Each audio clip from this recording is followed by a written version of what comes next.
Hello everyone! Welcome back. I am your friendly neighborhood Prax. Welcome to the channel. It is a Saturday night, which means it is time for another session of our wonderful story, A Song of Agapia's Fortune. And I have some wonderful friends here to help me tell this story. We're gonna go around, let everybody introduce themselves, and I'll do the rest of my spiel at the end. So why don't we start with Lynn? Hi Lynn, how are you doing? How are you feeling? I'm doing good. I'm happy to be back here and see what the hell happens. Considering, oh, it's a strange thing watching without oh, they're doing this. Like, oh, that seems fun.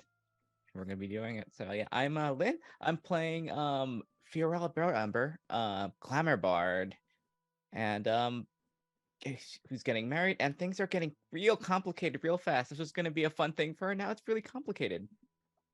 Maybe it's less fun. Who knows? But still a wedding. I mean, it could be fun, complicated. Sometimes complicated could be fun. But directly above Lynn, thank you for being here. Thank you for coming. Directly above Lynn, we have Pope. How are you doing, Pope? How's life going for you? Um, Doing all right. As a side note, if for some apparent reason you're a CEO of a private nonprofit and you're pulling down seven figures or more, you should reevaluate your life choices. Um, Or on that as note, long as you're making that seven figures from your nonprofit.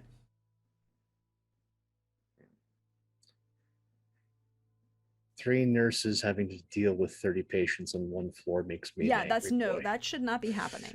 That should not be happening. So, hey everybody, Pope here, Pope World Bill on Twitter, Pope World Bill on Twitch. I lurk in all your streams. It's great to be back with the Agapia crew, playing Bandit vs. the Grey. Both of us use he, him pronouns. And there's so much. And all of the options are at best complicated. So I'm just nervous, excited, ball of energy, waiting to see where the story goes next. Well, we will definitely have to see where the story goes next. But speaking of next up is our wonderful friend PB. Hi, PB. Welcome back. Hope you're doing okay. Hi. Yeah, I'm doing great. I'm very excited tonight. I'm playing Tibian Van Tuynen, who is a halfling monk who is honestly just happy to be here. Just happy to be in this moment in time. And also extremely concerned about her friend Darius. Yes. Apparently, concern is growing for certain people. Darius is one of them. Uh, last week there was some attempt to determine, some planning, some plotting for a scry attempts, some A lot of scary stuff. interesting things. A trip to some ruins and a grotto, and staring into a pool. I'm sorry, folks, as I turned into an 8-year-old again and like full on like never ending story, Lord of the Rings like moments. It was a great moment. If you didn't see it, you can catch the VOD. It's still up on here, and it'll be going up on YouTube probably tomorrow when I put them up on YouTube. Which, by the way, if you didn't know, there is a YouTube. It links. You can check out all the VODs if you're joining us for the first time. They're all nice and neat in a playlist to make your life easier. Make life infinite. We also have the interesting events that we are now at a fork in the road, we might say. Because a clock has begun ticking.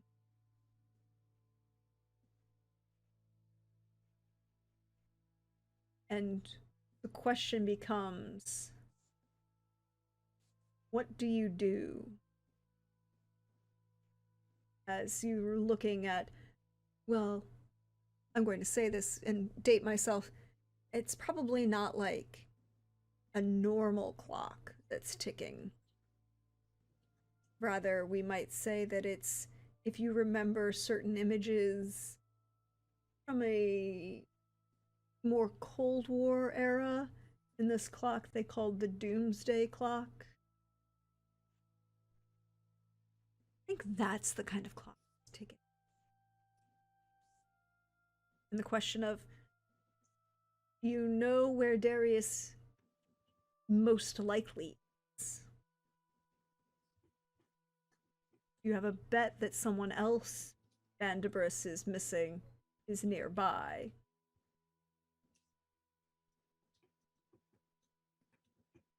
But do you dare deal with this problem yourselves?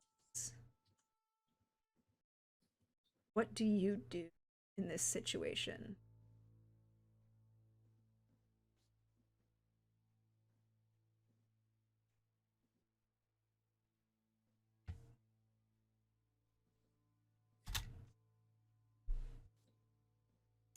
So I guess that's the question, everyone.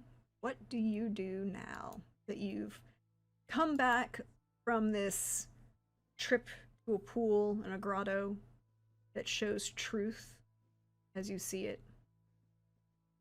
There were, and have had at this point, a full long rest evening in the magnificent mansion and enjoyed margaritas. There was an extensive amount of margaritas. But now it is morning. What do you do?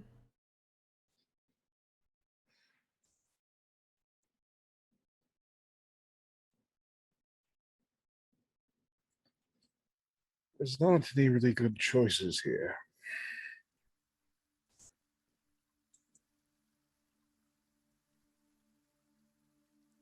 Between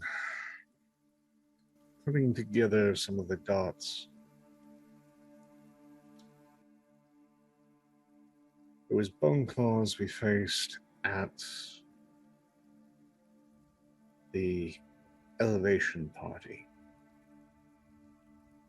Bone claws are failed liches. There was a lot of them.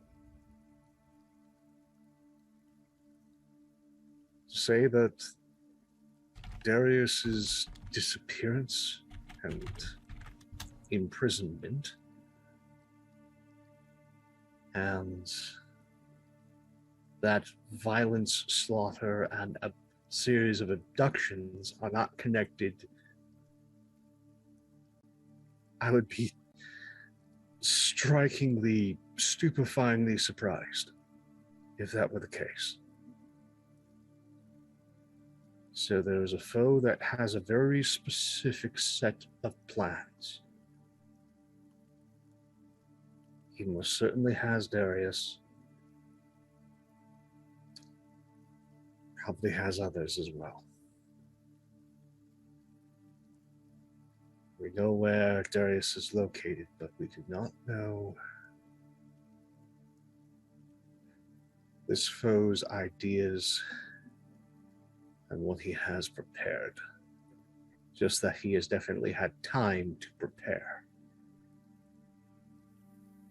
Well, the way I see it,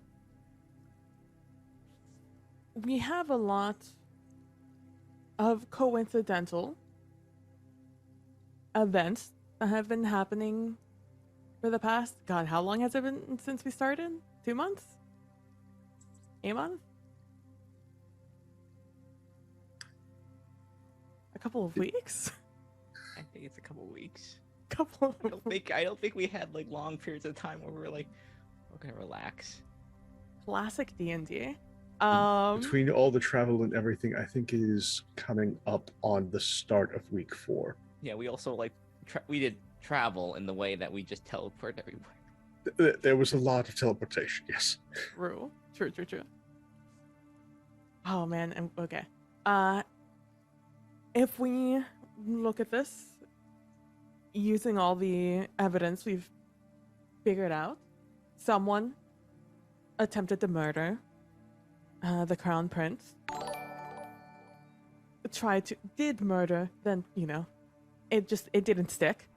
Then now Alexander is getting married to someone from, Daughter. Yes. Right. and that's Noviger. Do not think Astrid would be.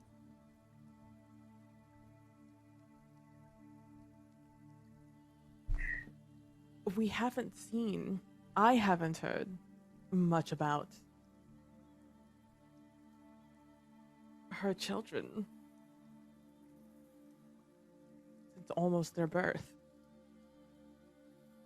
And we've already seen one royal member go above and beyond for their offspring.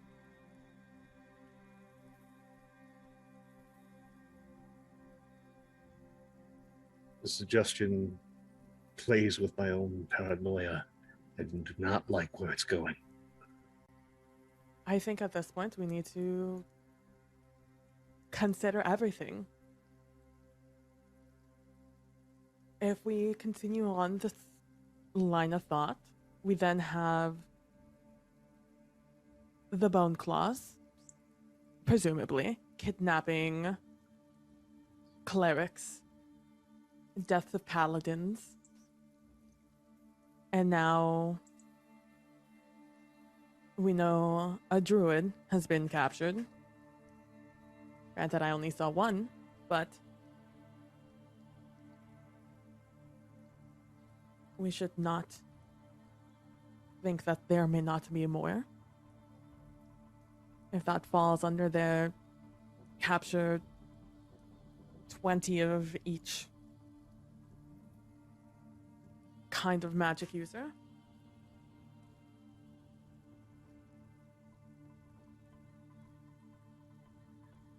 Well, on my point of thought, it would be that, well, yes, there are this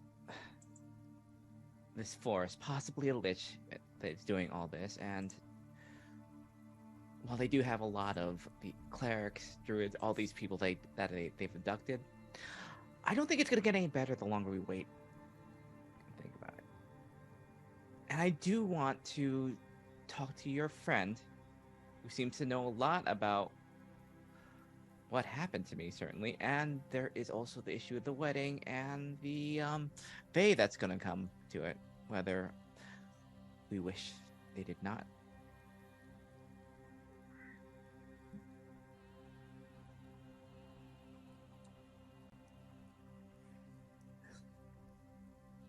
I mean, if we There's- can even, Go ahead.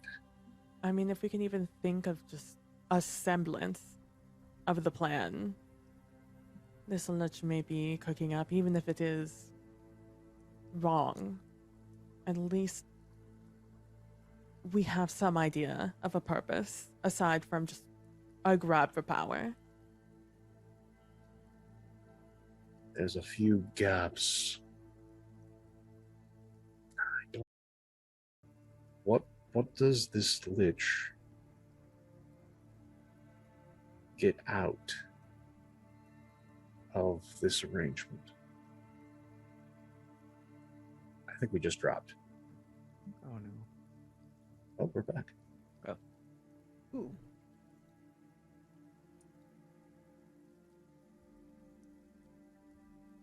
I think it's Ooh. Holding. We're gonna go on the break screen, everybody, for a second. We'll be right back. okay. Mm-hmm.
Hi, everyone. We're back, and I was muted because I'm a professional.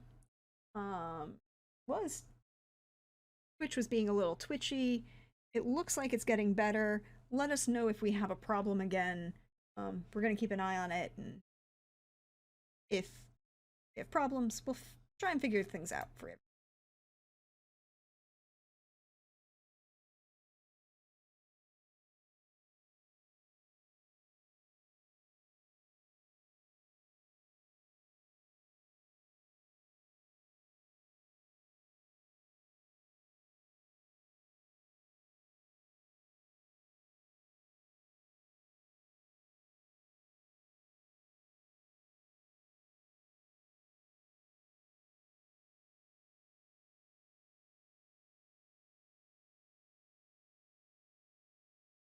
Figuring these sound you.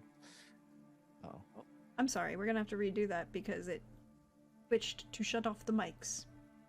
Oh. Oh. All right, running back. Okay. Ooh. So you were saying something, Pope? Liches like to be in charge. How does this help them? How does it tie to the core remains? I don't know what's going on. Two lines of thought with gathering information, trying to get into something's mind. You can kind of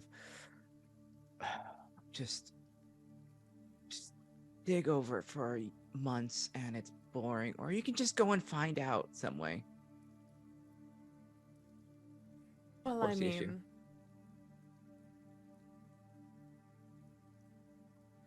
if we so if we think of the Kovamains, their plan is to, at least as far as we know, has something to do with devils, demons, right? Something to do with the blade. Something to do with our friend's curse. They're looking for destruction. They're looking for power through destruction, maybe. Also ties into this cult gang using that symbol. It's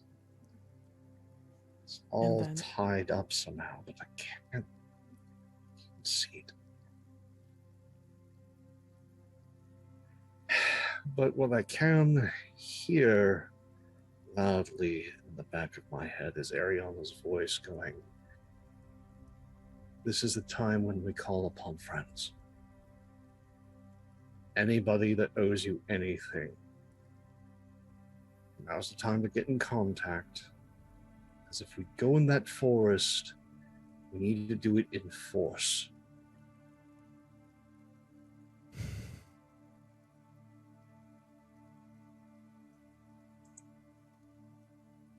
We need to do something unexpected. They're expecting just a handful of us to go and deal with this quickly. They are not expecting a Yes. mobilization. And if they don't like plans,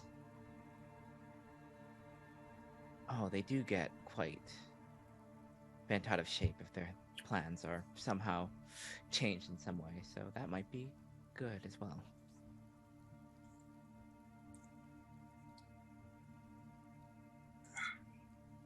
Right. Well,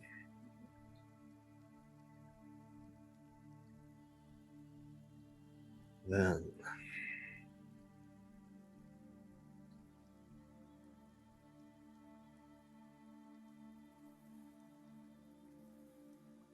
who do we get? Who do you know that you can call in? I've got the spell slots, I can teleport. Likewise.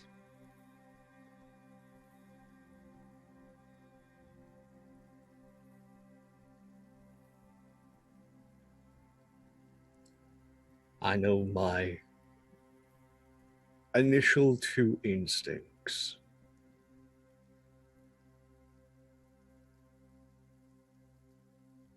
There's a lot of young Zendari that need to be blooded. Fighting the Lich, that's good experience. Next would be getting a hold of Kafir, seeing if we can't get some young warriors, trackers, hunters to come with us on a hunting trip.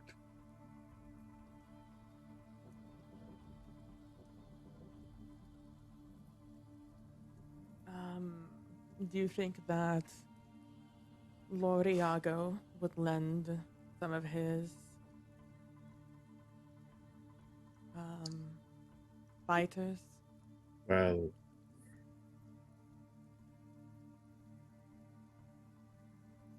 while Iago has pull and definitely is the last word in the matter, anyone who knows any sort of religious / military order knows that there is a captain and there is a drill sergeant. And there is probably what my memory is served, probably 25 aspirants that need to get some actual experience.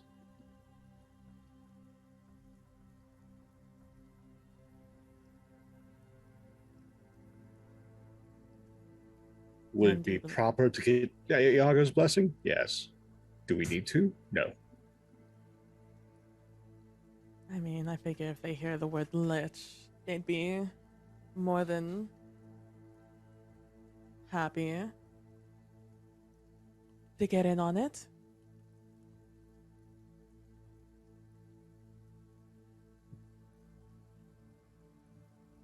Theo, you have ties south.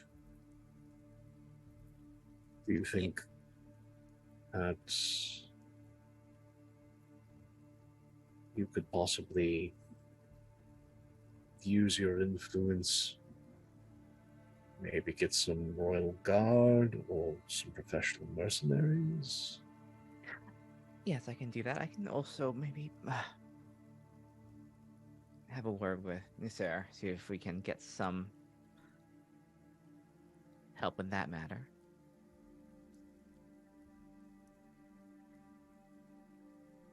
Okay. I also know of a gathering of possibly glory-seeking bards that could use some renown to their name. Be easy to have. They're good fighters. Now that's a thought. A bunch of bards looking for glory. It sounds like my own personal nightmare. That would be hell for a lich. Exactly. You can't counterspell everything.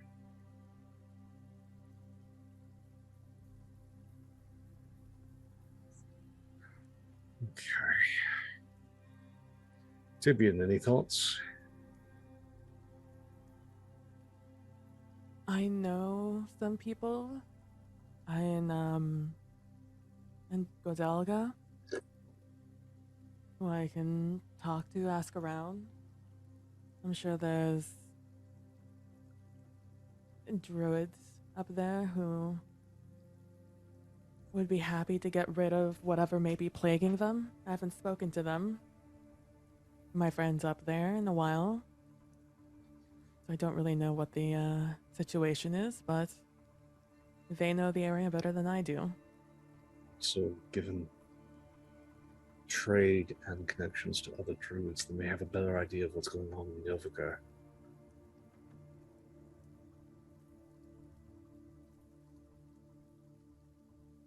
I also have a bard Bobby would friend. remind you that that there are individuals currently on their way who should be arriving shortly in Novigrad to give you a better Sit rep. idea. Mm-hmm. Some friends of his went traveling.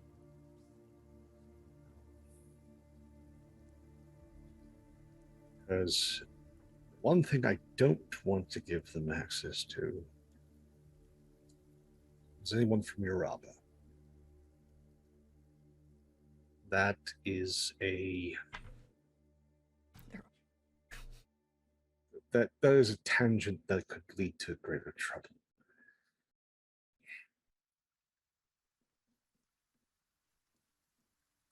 And then there's the gnawing darkness in the back of my mind. You're right. I haven't seen Asford for quite some years. I know nothing about her children. What I do know is some of the capabilities of somebody who has gone through the process of lichdom. They have terrible magics. Not just necromancy, like the full gamut. You have to be a bit of a generalist in order to pull off lichdom. So they have access to enchantment magic, transmutation magic.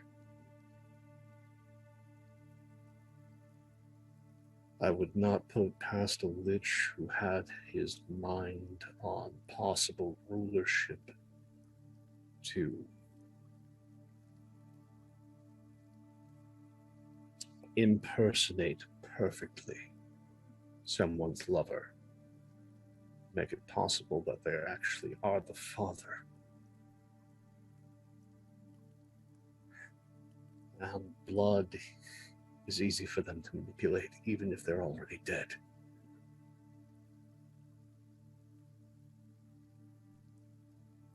Having a puppet within striking distance of the Empire, and having it as a whole underneath their thumb.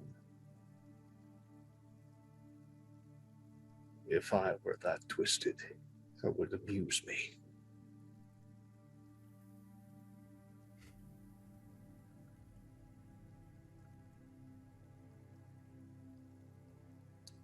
Where do we go first?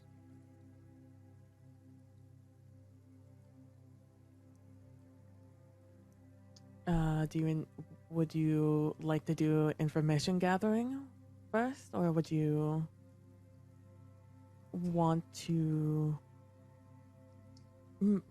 gather the troops first? Well, there's two ways to think about it. The thing that'll take the most time, or the thing that'll take the least time.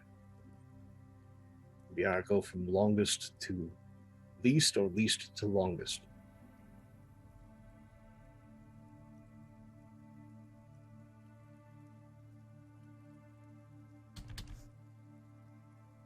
Probably longest to least. Right. So,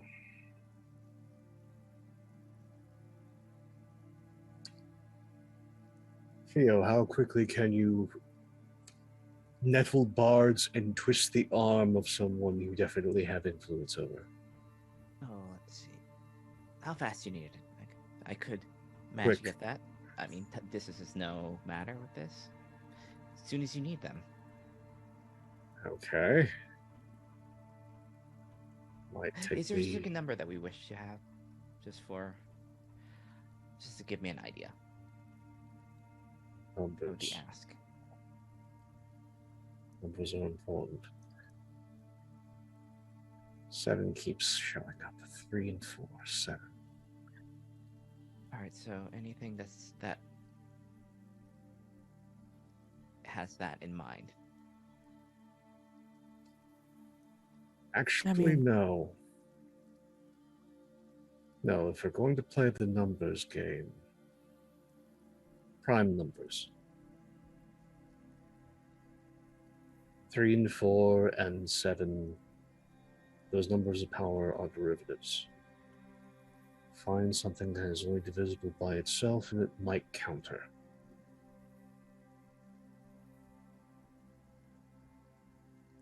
"11 glory-seeking bards" sounds like an absolute nightmare. Oh, it is, believe me. Yeah, no, that is absolutely terrifying. So 11. There's enough to counterspell multiple things and cast. You guys have access to familiar swarms. Oh, Access to a lot of things, I think. I would like to point out, Theo, you do not know 11 bards of your power. Most casters, again, think about the way this world is set up. Yeah. The majority of the bards you know are like second, effectively mechanically second level bards, right? Even to be of like a 5th level or above caster is to be world renowned and part of an elite group. To be your level is almost singularity, or leader of a country. yes, but still, 11 Still, bards. 11 That's a bards. lot of cantrips Support. to deal That's with. just Yes, a lot support of level. cantrips. Yeah. I mean, they're not going to be as. I am unusual in my skill for obvious reasons, so I wouldn't have them be as upfront. They would be more useful in the back. Actually, Moral they're support, useful so to from the speak. side. Yeah. This is... We're dealing with war.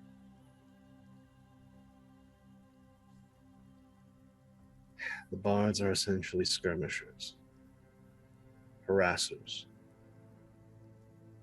They are there to do distance engagement, split off to allow your frontline troops to pass through, and then start picking at the sides.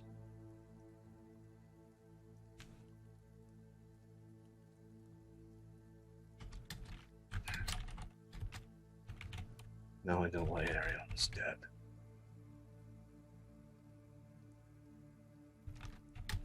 And I'm very upset.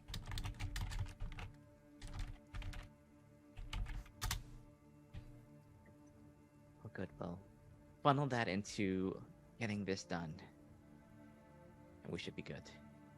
I can take care of the bards. I can go to Tannerik and get some actual heavy infantry of some sort, maybe some mounted, possibly. No, it's going to be too tight quarters. What we need from Tannerik, we need Tannerik's best of the worst. Poisoners, trappers, people who use glass caltrops, things of that nature. Things that'll slow and wither. Ah, yes. Well, I believe I can find those people.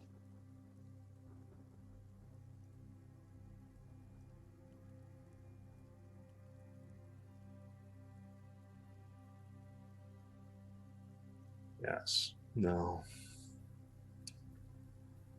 Find all the harassers you can. Tibian, with the Gadelda halflings, that is our scouts, our eyes. And I will try and provide an anvil,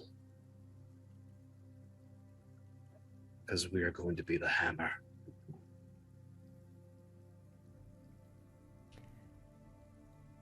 Okay.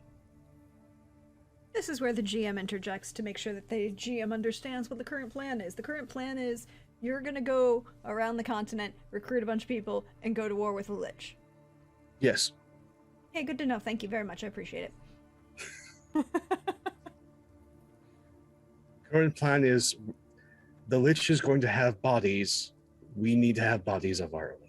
Could I get all of... In this case, then, can I have all of you roll me history checks? Just straight up. Sure. Oh, I love history. I definitely paid attention in school. 26. Higher than I was expecting. Goddamn. 21, 7, 26. All right. I'm going to give you some places that you can go and do this. Because again, this is a world where high-level magics are rare. This is a world where it's extremely rare. The Godelda halflings are known for their druids, most of whom are like first or second level. You have a couple higher level druids.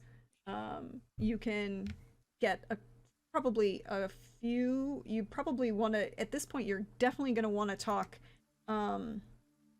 to... What is her name?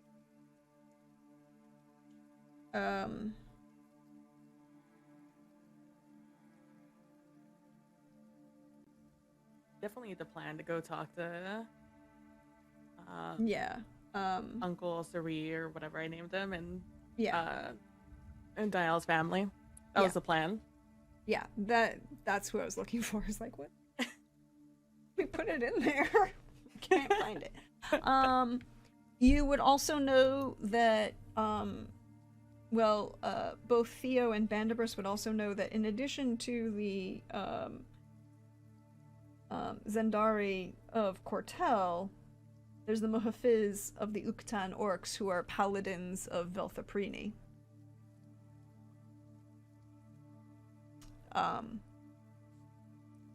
You know that Tenerique has and welcomes magic and lets it exist, but they don't have a standing army, right? They're not a people that are their trade population and artisans. They're literally a bunch of artisans. Deep pockets, though. You could have a lot more luck with Bolaba and getting some help from Alfani and his his queen Zakia and his shield lord Adama.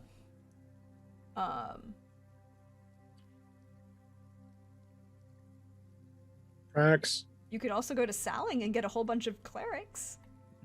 no, I have a very specific question. Yes. How do I get a bunch of dwarves in full plate? So you have two choices here. You could go to Posolov and talk to the Lord of Posolov. Because technically, remembering of course that Posolov and Darasov are the dwarf are part of Varum. You are a nominal governmental authority in Varum as a representative and dean of the Imperial Academy of Magic. Mintimer, the Carabella, the Black Bane, is the Lord of Poslav. The other choice is to attempt to get an interview in Darasoft with Linar. That would take more time. Well, it is also the holy city of the dwarves, and do you want dwarves in plate armor who are also clerics? I want dwarves in full plate armor that are absolute vicious bastards and wield pole arms. So you could try some mercenaries, or, well, not mercenaries. They're a very effective infantry company, and because you are a representative of the government of Varum, and both Poslav and Darasov are part of the Empire, officially, publicly. It's recorded that way. They provide a very good infantry for the cavalry and archers that make up the rest of the army, the Imperial Army of Varum. So you can talk to Mintimer, or you can talk to Linar. Linar, they are the spirit head of Darasov and the home of. You could also,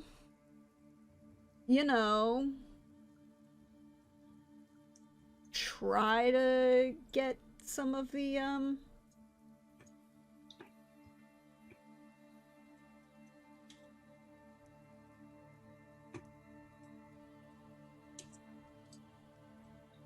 Imperial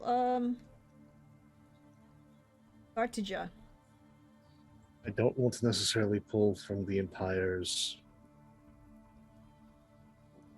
main soldiery, No, just in case the this goes Vartia. bad. The Vartia are the personal bodyguards of the Imperial family in the palace grounds. Yes, but if that is spun in a specific way, that could go very wrong very quick. Very true. If you want dwarves, then you'd have to go to either Poslav, and Poslav and Darasov both have teleportation circles. Yes. Oh boy, I'm about to drop just a bunch of names on you. Yep. So I need you to write them and put them in chat so I can have them and put them in a place. Oh, don't you believe that's what I'm writing down right now? As you said all those things, I'm like, hey, I know people from all those places. You do. So, man, how convenient is it that I just traveled through all those places in my backstory? So And I mean, if you really wanted to mess the world up and you felt like it was an appropriate thing to do, I'm sure someone could convince Task and Warhammer that there's something he could be doing. True. Okay. Where am I from? So, all right. So, obviously, I'm going to go see Uncle Sarvé and Dial's family. That's a given, whatever. Speaking of bards, I know a bard who helped fight a bunch of zombie rose bushes with us. His name is Sakiv. He's from Oktan. I know a cleric in Saling named Ramia who helped us once we got into that city. And then that's where a bunch of shit went down. So he definitely owes me one. We have Hamia, who man, look at me actually naming my NPCs. Who is this guy? Oh, Hamia. Oh, where? No, is it Hamia? No, Ramia. Ramia is with. Oh no, that's the cleric. Never mind, I misspelled it. So those are the three people I can think of that would probably be higher level because I You did met adventure them. with them, yeah? Yeah. So those are definitely the people that I'm going to be calling up that I can think of at this very moment. And so Ramia, cleric from Saling, he's the one who was there when I saved that city in Walaba. Where am I dropping this? You can either put it in our, why don't you put it in our Discord chat so that I have it and I can put it integrated fully into my notes correctly. Yeah. All right. No, don't do that. Why are you making this an image? All right. I'll write this down in a second. Because for whatever reason, it is becoming a thing. So I would like to go to Godelda last. And I would like to get into contact with Huskiv and Ramia. Ramia. Whenever I get the chance. After our planning session. I have a feeling we're going to be hitting up your places first, Tibian, as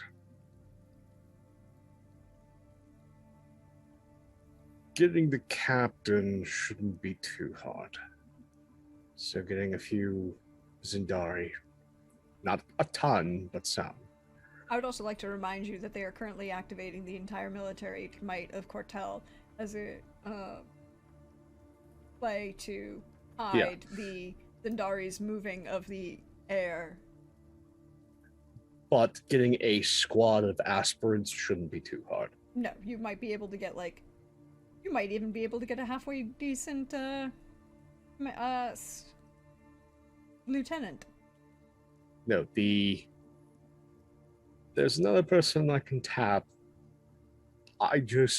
This is going to suck for me, but it's important. I need to talk to Mashbrit. Who? The heir apparent to Krause and the head of the evocation school. Yeah. Because sometimes you just need things that go boom. Sorry, I missed the name there. There are a lot of names that I have in my note. It's a very big world. Yeah. But I probably need to talk to her. That is going to suck. But take not necessarily her absolute best and brightest, but the second best and brightest. Range practice.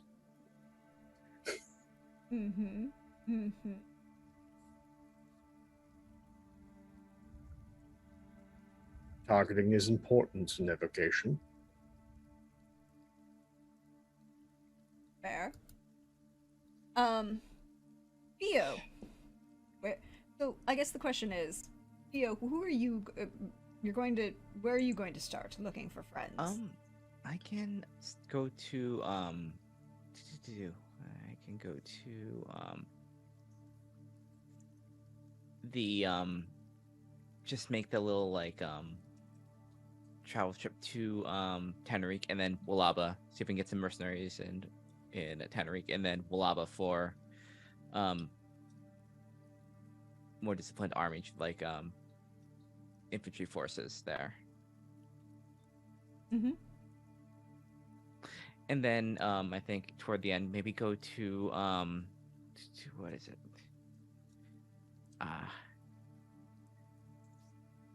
Maybe pay a visit to the Durkan orcs. See if I can find some. I know some bards down there. They might be.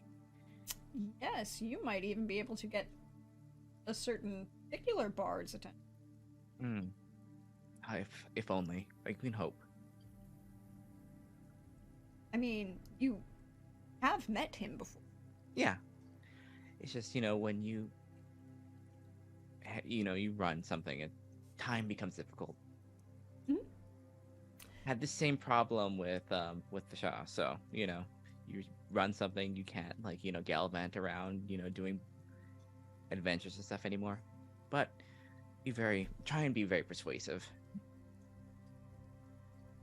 So I guess the question is, we know where you want to go. Mm-hmm. If you wanted to do this, you could go south and then work your way north. Mm-hmm. Yes, my next question is, are you all going together? Or are we splitting the party? Might be split. I think it would be best to split 2 and 2. Oh, spicy. Purpose I of also speed. remembered I know a fighter in Cortel, who I just called Fighter in my notes. So his name is just now Fighter. Which isn't odd for Cortel. I mean, it's Cortel. True. Truth in advertising. That's It's like, oh, what do you do? Oh, I'm a fighter. What's your name? doesn't want to deal with that question of what do you do. It's like Fighter. this is easier. Now all I can think of is Might and Magic, and the fighter is hungry.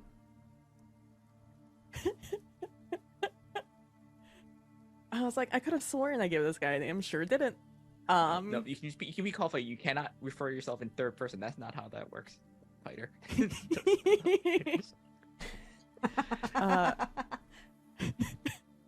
Thank you, Hawkeye, for that wonderful translation of the spelling of fighter. Oh, I like it. I will even rewrite it. Smile. Then. Oh boy, there's gonna be a lot of. Is that Fitere? Fitere? No, it's No, literally it's fighter. no, it's the way fighter. our pronunciation, yeah. Yeah. Then okay, so I'm going to Godelda. I'm probably gonna message Huskiev because I don't actually know he's a bard and bards do bard things. And I don't know where he is, probably. I'll definitely go visit someone in Saling, and I'll go visit Fighter in Cortel. So those are the 4 places I'm planning on going. Does anyone have people they're going to go visit in those places? I only have one, and that would be to Cortel. You have fun in Cortel, fine. Okay, I have a feeling that.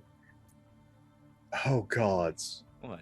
this is the way the party's splitting. Oh, this. Javi's gonna have so much fun. So Javi's going with Theo. Oh god.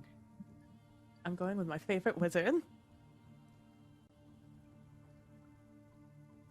Oh dear gods. Remember last week when a certain player said that they were really enjoying having a Lord of the Rings moment? I would like you to remind you of this moment right now, when the grumpy old gray-hatted wizard is going on a personal quest with a halfling. 8-year-old me is absolutely delighted. 39-year-old me wishes to have words with the 8-year-old.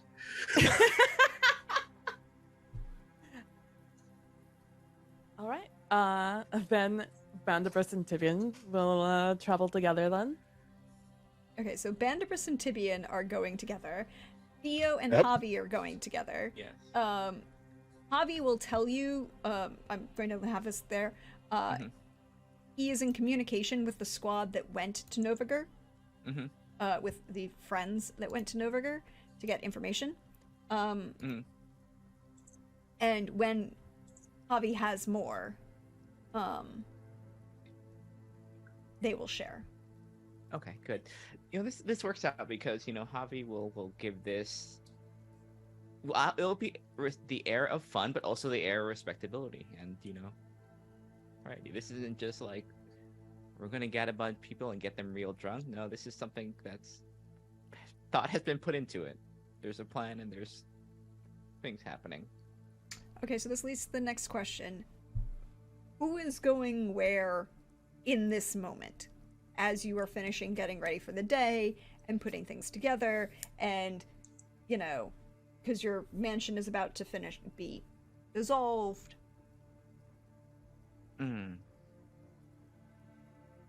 I have a feeling I know the first place we're going, and I'm very much not happy about it.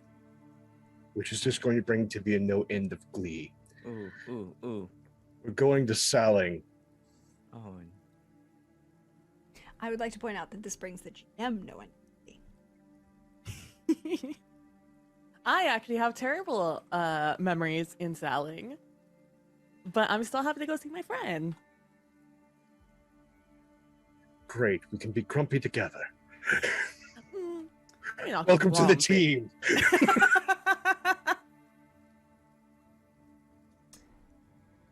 All right, so Saling, we will go first then. Okay. Yep, that's where we're going. Okay, so Bandibus and Tibian are heading to Saling. You're going to Kotasuchi, the capital. Unless Tibian has a different locale, yes. Hold on, I'm reading the notes. Where did we go? You ended up in Kotasuchi.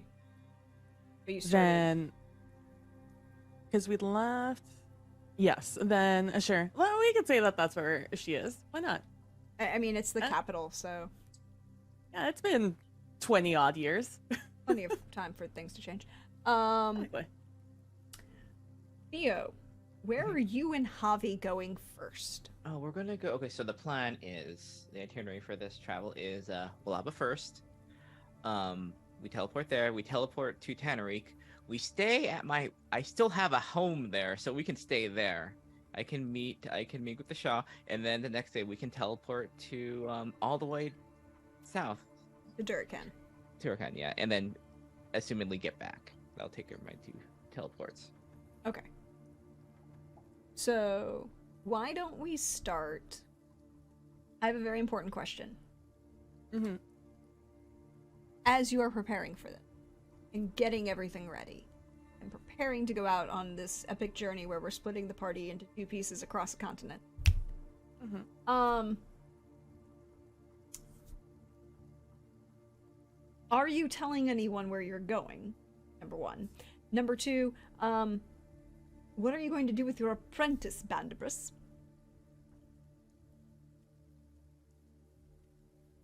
And his friend.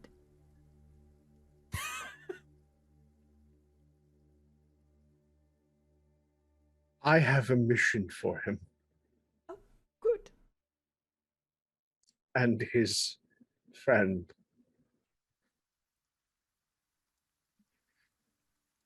I am sending Yura with diplomatic papers to go to the academy and inform Majbrit of my request for a meeting.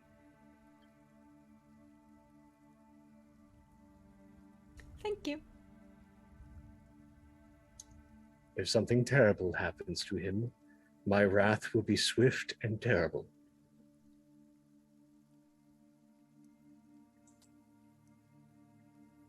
If something happens to his tiny friend, I have a feeling the retribution from the cosmos will be swift and terrible.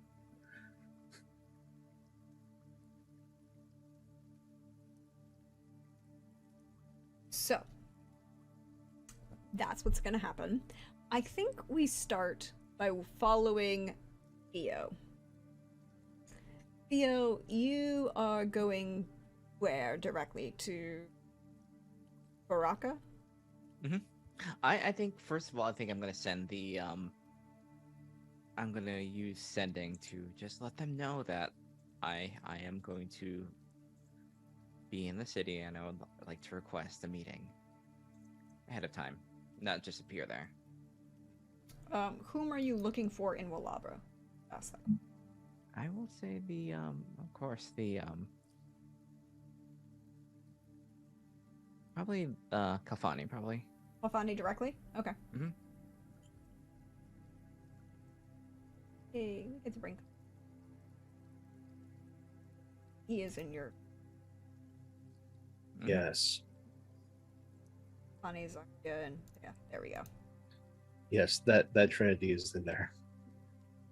It's a very good trinity. I'm not complaining. It's a very important trinity. Both for political and religious reasons.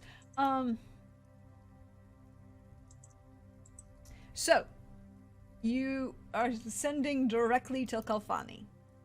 Mhm. Or you know what? Not to just to I know like how this works. So like, there's an official that you come into contact with that you. Well, I mean, usually there is. Mhm. It's a little bit different in Walaba because of the like dual religious and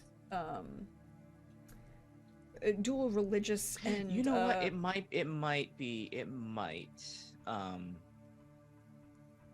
infer seriousness if I do directly to Kalfani probably. yeah, I mean, because Kalfani's role as king is also a religious one, right? It's a dual kind of balance, Yeah. and that's why Walaba maintains this balanced trinity of the ruling heir, which is gender neutral, through just the eldest born child of the previous ruler, and then they always have a male and a female presenting spouses to kind of present a balanced sort of trinity, and for various reasons. In Bonnie's case, he inherited the rule of Walaba from his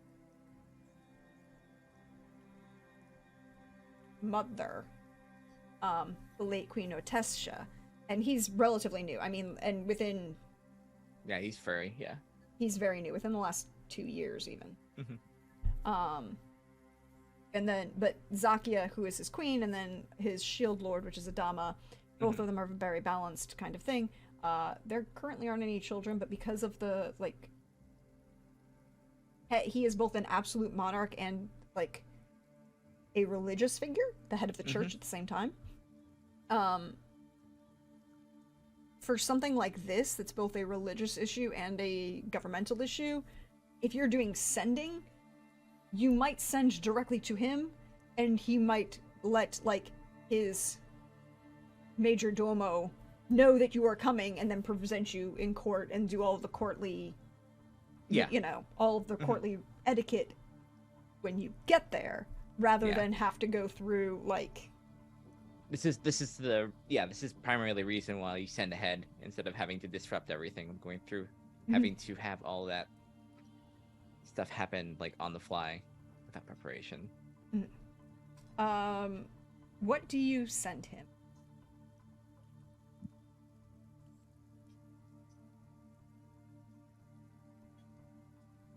We have some we have some information about the forces behind the Coronation's attack. It's urgent. We have a plan, and I am arriving shortly. Gather Zakia and Adama as well. We look forward to hearing your answer and your news. You shall be met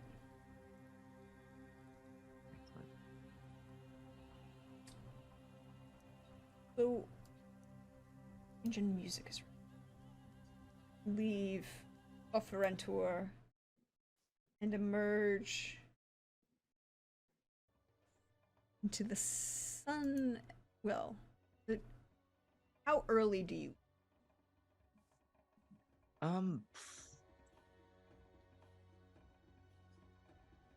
I would say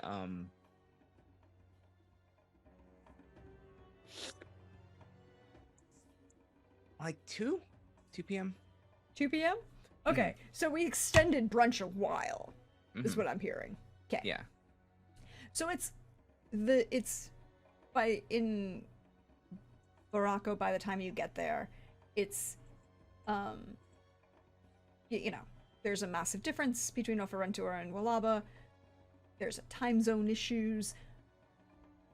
It's closer to noon than it is the 2 p.m. in Offerentor. The sun is high.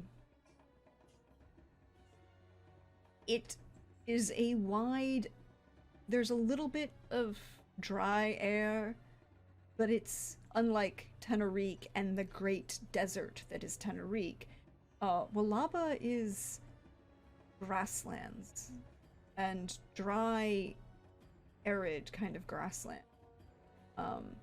Think more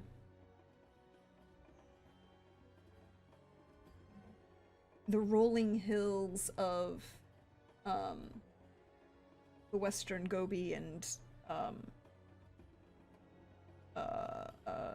the grasslands of the Mongols, rather than, you know, desert, what we think of as it. It is, you can smell spices in the air in the city. And the city is unique because it is made where Tenerique is mud brick, stone, and clay tile and glass and light and cloth stretched out for miles to catch the light and full of color. Baraka is a mix of heavy woven brocade silks that are kind of strung together through frames that are made of arched and supple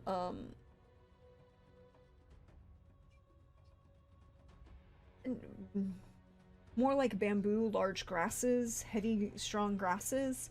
Not really trees, but kind of grow like that. And also a lot of animal, massive animal antlers that are kind of strung together in tusks. There's a very large couple species of very large, as in dire size or greater, elk, moose, kind of antelope things that exist along the plains of Walaba, some of which are domesticated. And they also shed these antlers every year, so, you know, they're an easy way to produce things, but there's this combination of heavy brocade silks woven into tapestries, into adding into like these stretches of curtain, or you know, not quite tents, but like almost. They kind of double up with these walls that are made of not brick, well, not mud brick as we would know it, but thrush brick. The kinds of bricks you get by combining dirt, clay, with these heavy grasses of these grasslands. And they kind of are large family homes that are kind of very round with multiple layers and towers that kind of grow off of it, almost like trees. And as the family expands, another little tower kind of pops up on one end of these houses, and that kind of begin to intermingle and grow together, and these walkways and bridges that connect them. It's a maze of color and cloth. It's a little cooler than what you're used to in Tenerique, but not cold like it is in Offerentor at times. Mhm. Or more accurately, not frigid the way it is in, like, Novigrad Yeah. and Northern Varum. It is shining and bright, and the palace is unique in that it is a full oval. So it started as, you know, it went 180 degrees, almost like they swung pendulum, and then they swung it very close so it crossed each other. Grew up, and then there are these two towers on either side that are strung together to connect to the main oval tower by these long bridges. And as you approach, you can see the guards kind of walking along the outside of this entryway on these bridges that kind of go between these little towers along the wall around the outside. One of them in these leather armor kind of looks at you as you approach. How do you approach this palace?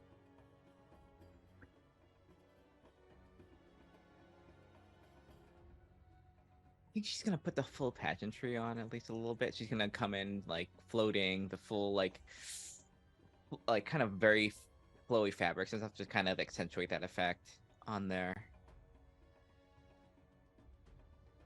Make, just because I like this mechanic, and I think it can even be used in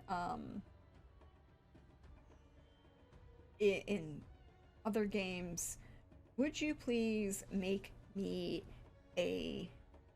let's go with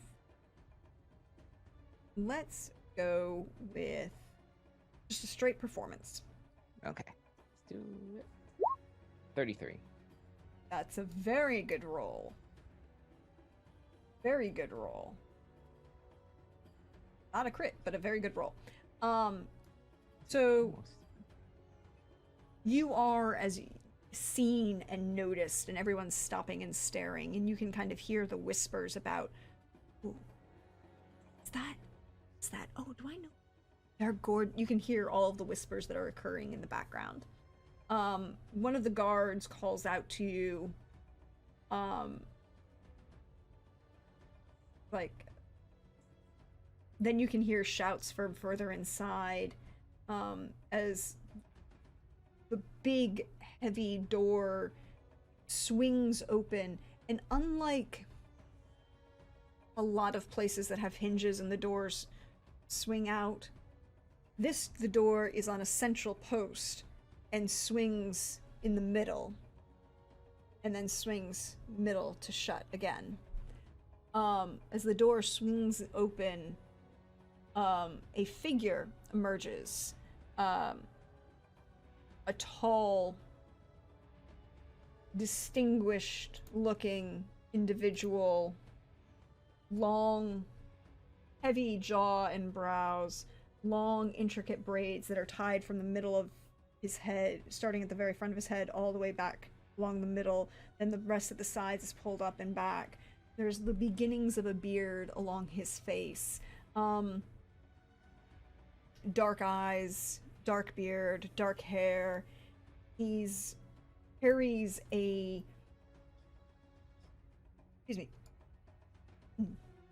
Excuse me.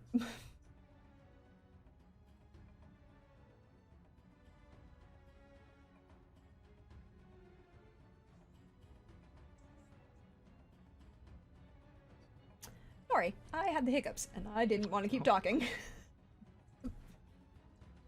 He carries a very large sword strapped to his back, and a heavy shield on his left arm.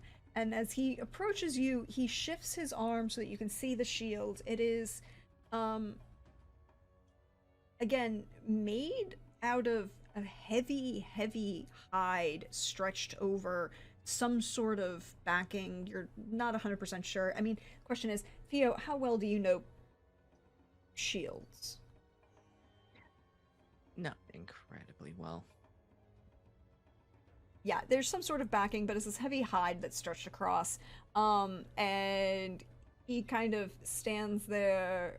The sword that's coming out of his back, you can see that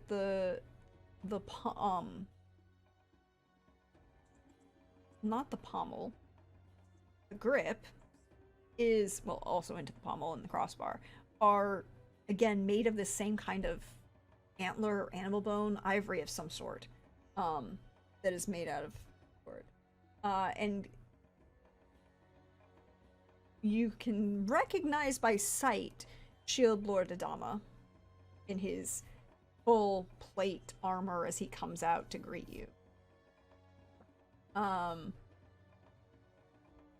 little bit of a smirk on his face at your production, right? Like, this is a production. Mm-hmm. So I welcome you, my friend. We will talk. Yes. Oh, always good to see such a cutting figure here. Good to see you. He kind of winks at that. Adama stands a very, very respectable, 6.5 feet, almost 7 feet tall. About a foot. He's a little tall. Mm-hmm.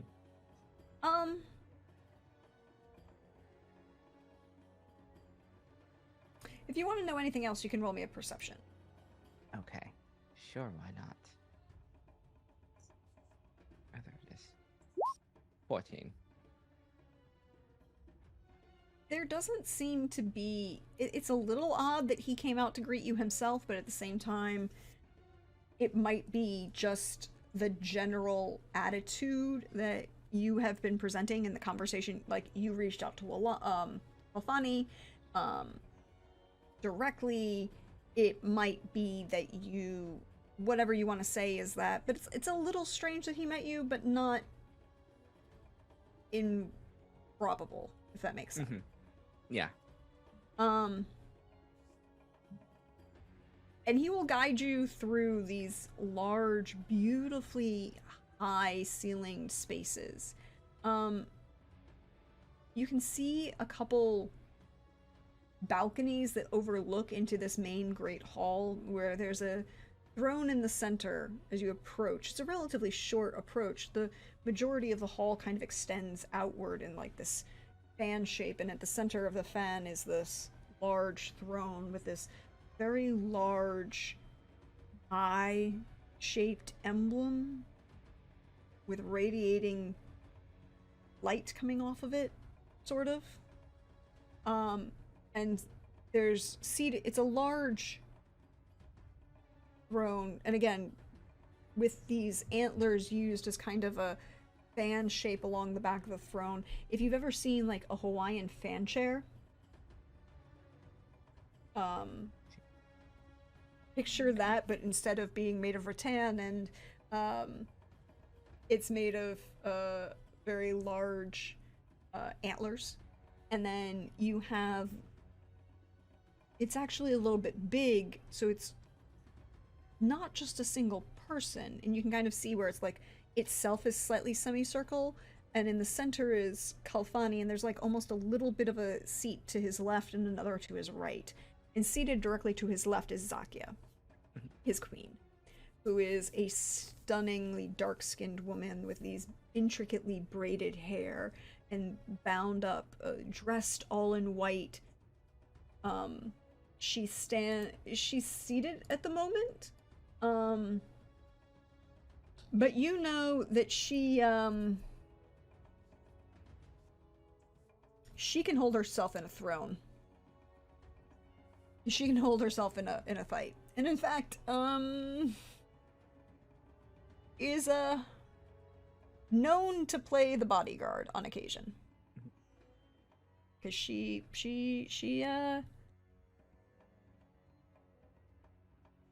really good in a fight. And as Adama brings you in, he kind of gestures, and what few, like, visiting nobles or people who are, like, attaches, or the people, or the hangers-on of the court, kind of disappear, and you are left in this throne room as you are escorted up. It's you and Javi, and then Adama goes to sit to Kalfani's right. And Kalfani just kind of looks at you as like, welcome again.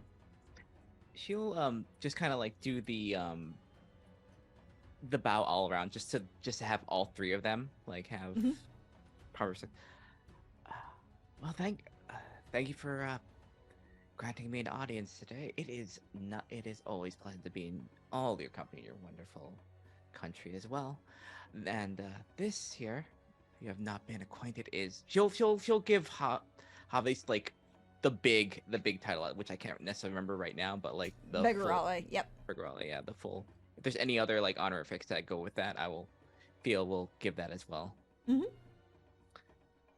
But as wonderful as to be here, the reasons aren't as auspicious.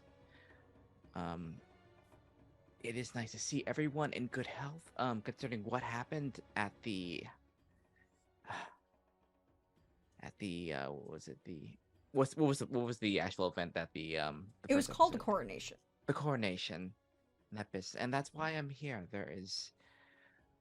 Well, I've been rather busy with the wedding planning and all that, but in addition, me and my friends have been diligently searching out who is responsible, and we have, on good authority and good information, where they are,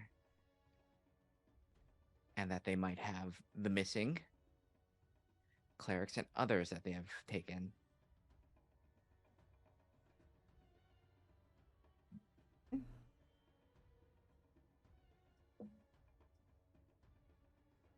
And we have, well, information that the creature behind this, the thing that is pulling the strings from all this, from unverified, but there are many events that it may be orchestrating or benefiting from. It might be a lich, which would be animate from the things that attacked us at the coronation. Those awful creatures, the undead. Oh, where this lich is. We know where they're holding, or where they may be holding the clerics, the missing from the coronation, several others, druids among them. They may be gathering some sort of like divine power for some reason, for some just. I do not say this lightly, but cataclysmic effects. Nothing that hasn't been seen in 1,000 years. To that level, and that's why I'm here. If we can stop this before any of their plans go into effect, we might save this continent from a similar fate that befell the previous. So what do you ask?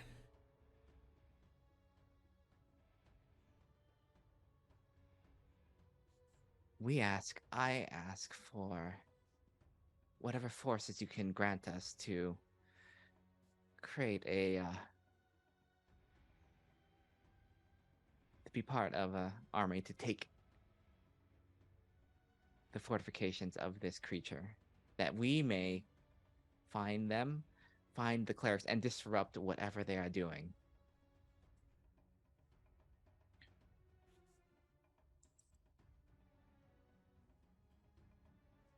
Go ahead and roll persuasion. And I will let you roll with advantage because of your previous performance. I think she's also doing a thing where she's like she's minor illusioning like images of things. Yeah, like which is the bone claws, the creatures that attacked them at the what was it? The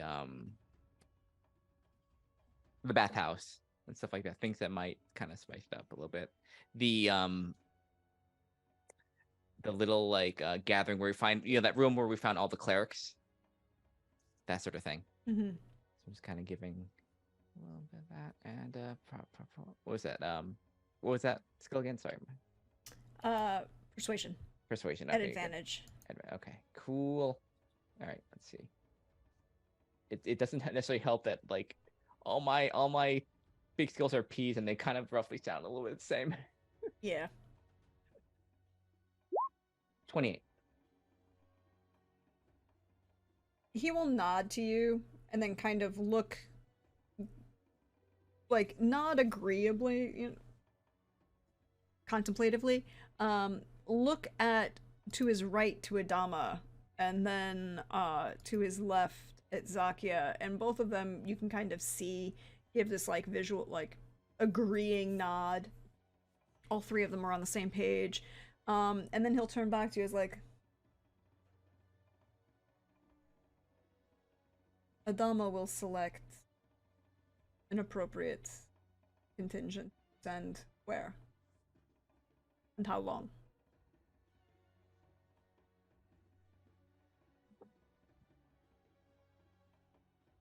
How long did we think? Did we think we're gonna? If they can, again, this continent is big, Mm-hmm. like big. Yes. Best way to do this is get them to the nearest teleportation circle and then gather them up to a central node. And then once the forces are gathered, cast a high level teleport as many as possible and get them all there at once. I mean, it's about the closest teleportation circle that you know of, Theo, is in Darasov, Yeah, that's which is about 1,200 miles, or 900 miles. yeah. Ugh. And then they could teleport from Darasov to, to Novigur, which is 1,800.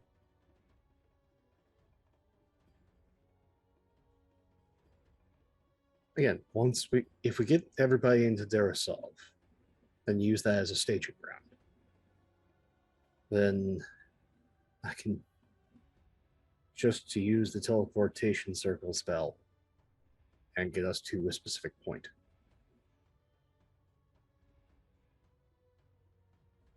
I will just have to do some prep work ahead of time. So what are we ballparking? I'll just say we're gonna gather Garasov and ballpark. Gather like, forces at Darasov and then strike once the forces. No, I mean are like gathered. time. I don't know how travel. Yeah, I'll I mean, I'll leave that to what we planned. I don't know. I'll say that. I A don't know week? exactly. I'm not like. Is that like a good ballpark? A week?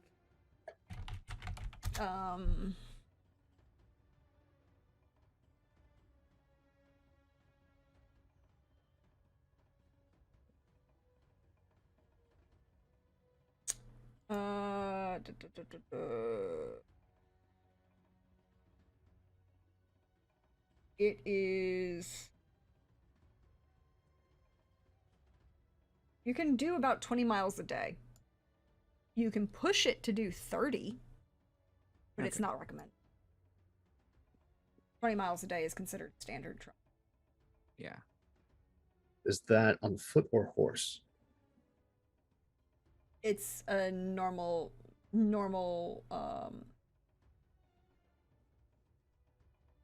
on horse.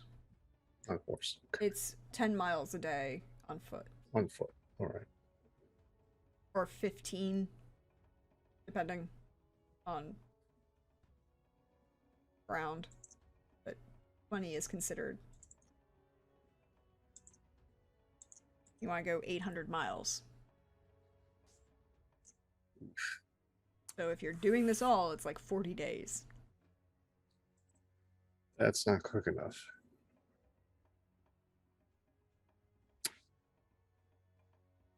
Okay. Oh, this is gonna hurt my Ghiblies.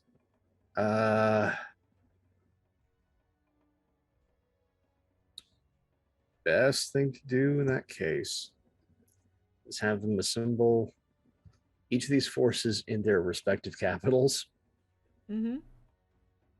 and then we'll take a 2 days to ferry to get them to Darasov, and then 1 day from Darasov to the strike point. Okay, he can have a full contingent here. I mean, you don't want like he can give you like a contingent, which is maybe 50 men, in a week. Yeah. Then a week and we attack in a week and a half. Is that the Yeah. timeline? We have like because 11 days. yeah. Yeah. Figure it that way. Well, a week in this world is 10 days, right?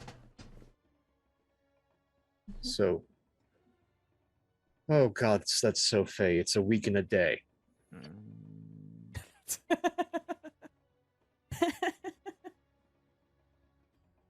That hurts. How far off are we off of the wedding? A few weeks.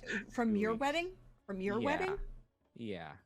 Your wedding is you have just started planning, so Yeah. you would say at least 3 more weeks, maybe Okay, a month. good. Okay, good. Mhm.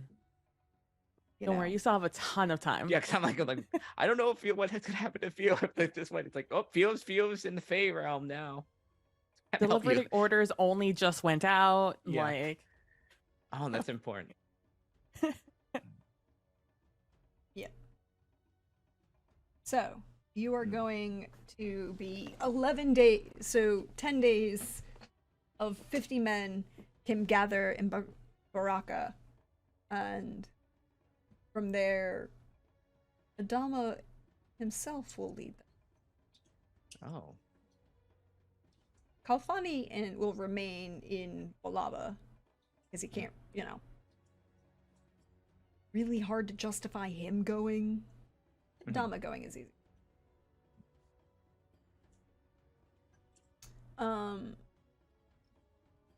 But I think that's where we're gonna take the break for the evening. Oh, good. So we can stretch, bio, do all of those good things, and we'll be back in just a minute, everybody. You see what happens with Team Grumpy.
Hello, everyone. Welcome back. We hope you're refreshed, you stretched, you bioed, you did all those good things.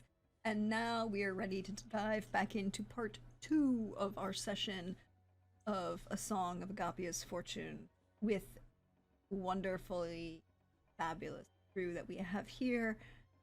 As we turn to Team Grumpy and Happy.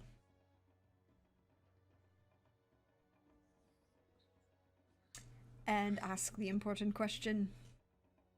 So you're going to Saling, I hear.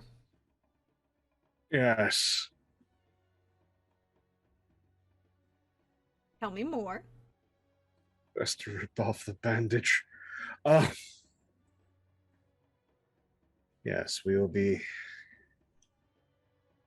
teleporting to where Tibian tells me to. Which is what's the name of the city again? Where is it? It is the city of Kotasuchi. In the eastern portion of Saling. Being what was effectively it is the capital, and it's really the only town that's there. Before Saling even came into existence as like a country, it was a glorified free city port as the most western trade port oasis on the edge of the desert of Tanarik that borders the Orc lands, right? And particularly the Tarkin and the Utakan orcs. And it is the most it is the point at which trade can go east to west from Tanarik into the Orklands. And it really was a land rife with opportunities for the right kind of people. Until the Great Lady decided that, the Great Lady had a revelation and led a revolution. And Some say revolution, some say hostile takeover. yeah, it was only 50 years ago. A lot of people remember. And turned Saling into a theocracy. Well, literally, she rules Saling. It And has for 50 years. she and the Sisters of the Mother's Mercy, which are orders of warrior nuns, many come to serve, that she founded. A lot of people have great respect for her and the things she's been doing for Saling.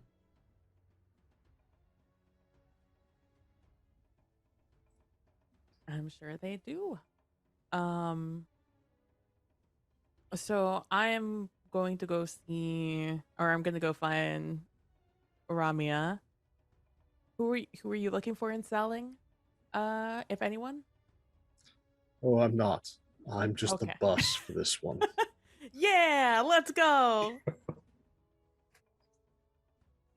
2 tickets for how do I already forget the name? That's what Kutasuchi. Because I keep thinking Gucci every time I hear Suchi. That, the city of Kotasuchi is interesting as you enter. It is bright and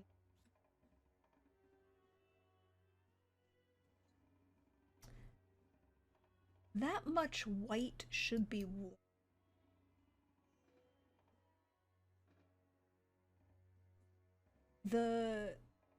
What was a massive rambling of a bazaar has now become, in the last 50 years, a very organized and structured grid system city, giant square, rectangular city with walls that go around the outside, with an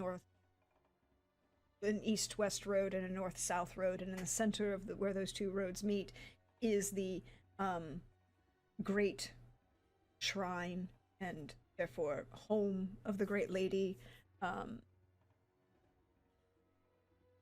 She and within the individual quarters in the northwest and the northeast and the southwest and the southeast, it's been further subdivided into blocks and squares and individual quarters, and within that there are little groupings. It's very structured. There is, the roads are cobbled now. There aren't any, paved. There these large wooden buildings that kind of overhang out onto the main streets, carved in these dark, heavy woods like koa and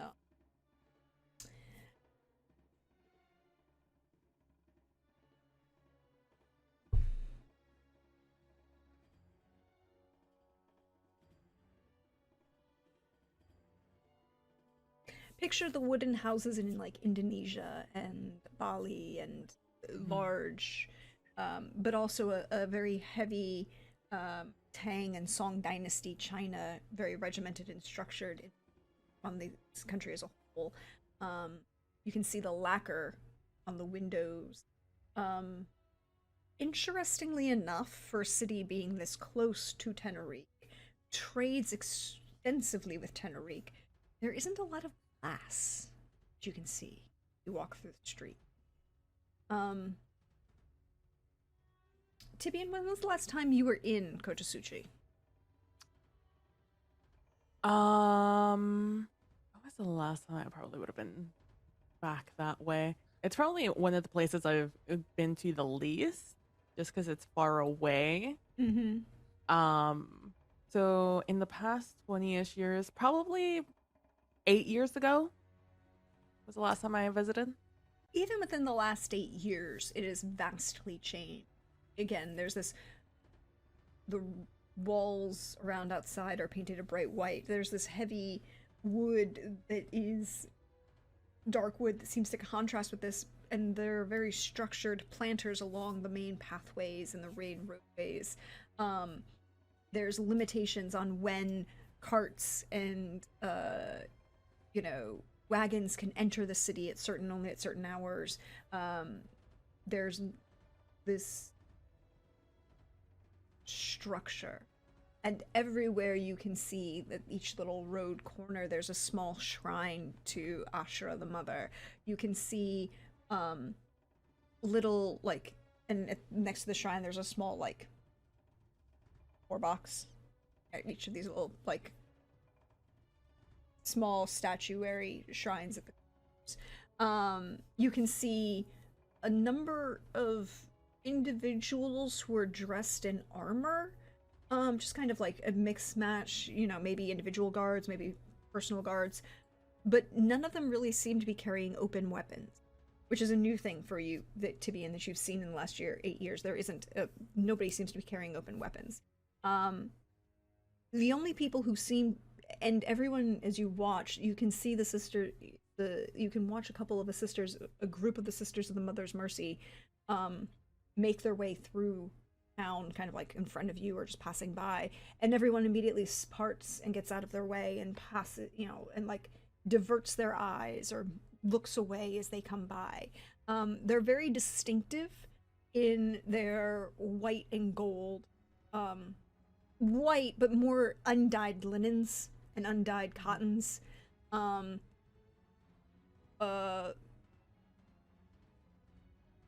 shirts and tunics and breeches that are embroidered with the symbols of Ashura all over it. In each of them you can kind of, a couple of them are carrying or walking with these long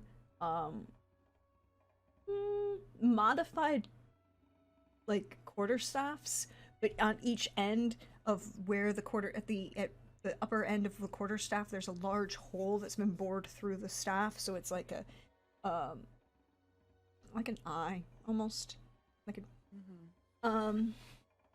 and they seem to be walking in patrolling the city. The last time you were here, Tibian, there was a relatively stable ground force, mostly made up of the Tarkin orcs, right? Like, Mhm.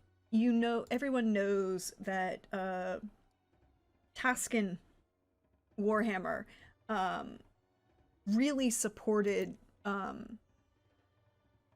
excuse me, really supported Lady Somchai, and it was through Haskin's support in providing training and troops and providing security for Saling, right? That she's kind of been Yeah. stable. You don't see many. You still see a number of orcs, but you don't see many of them armed. At least not walking in the city, and you don't see a number of those kind of same regimented organizations. Um, Both Bandibris and PB and Tibian can make perception checks if you want.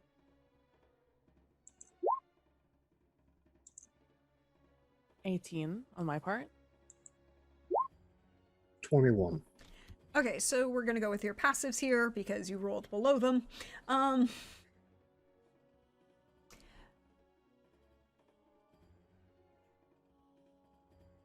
you don't hear, see, or smell anything that resembles alcohol. You don't see anything as you walk through the city. You don't see any taverns. You don't see any bordellos, houses of ill repute.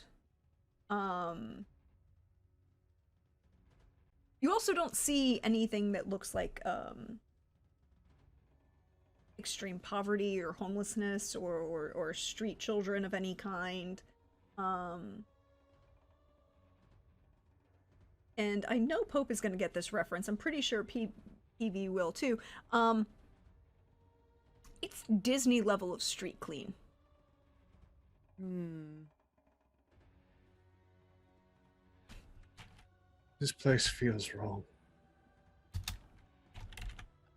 I pat you on the calf and I'm like, it's always felt wrong. All right. Nature has an order. This is a place that defies nature.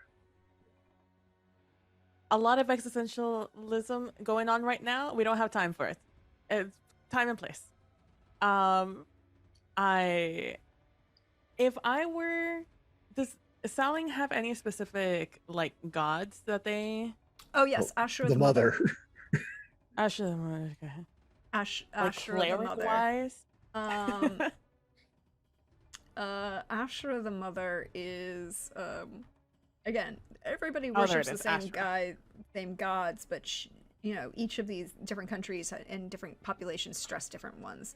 So Ashra is the goddess of life, fertility, love, and agriculture.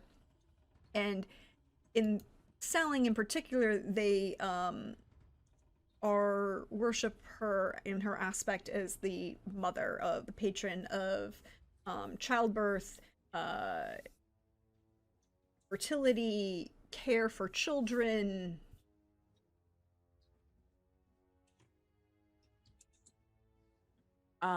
Okay. That's not gonna dwindle it down much for me. I guess I will go to the last location that I knew Ramia was at. Mm-hmm. The last temple she spent time at, I guess. I guess she is a cleric. That is a cleric thing to do. Mm-hmm. And so I will look left and I will look right. And Um, roll. Just roll a d100 for me for right now. okay. I was just gonna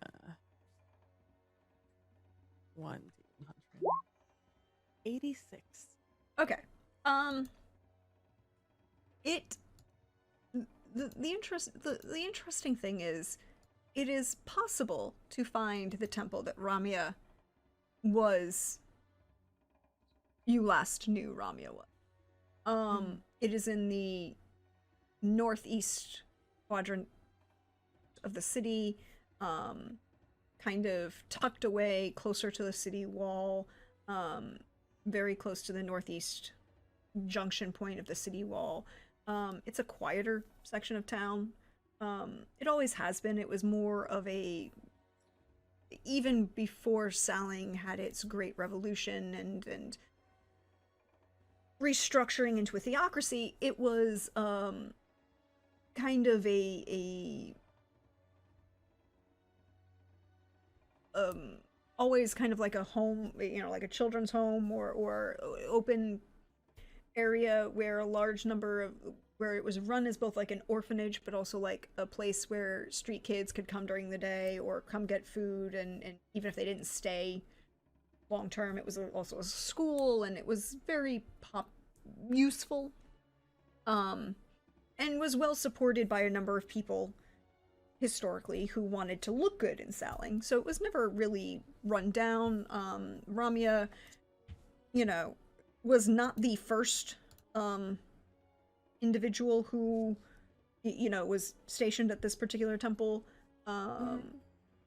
which is dedicated largely, as you can see, is you can see the giant statue to Ashura the mother, but there's also like a smaller kind of side shrine to Velthaprini the teacher.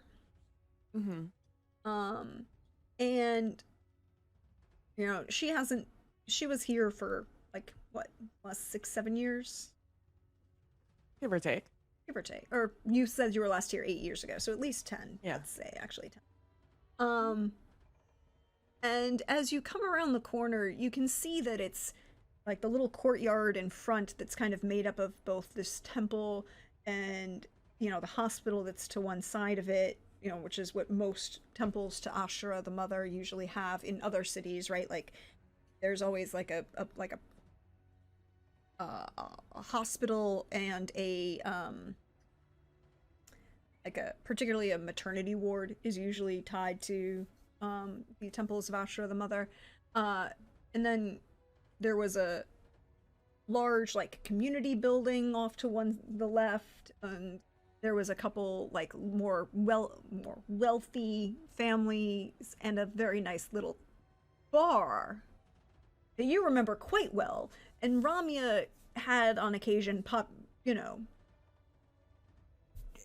spent some time in. And the bar is no longer there. It is now a tea house. And the community center is now a dormitory. You can see like a number of kids kind of not really running around, but kind of like socializing, walking around.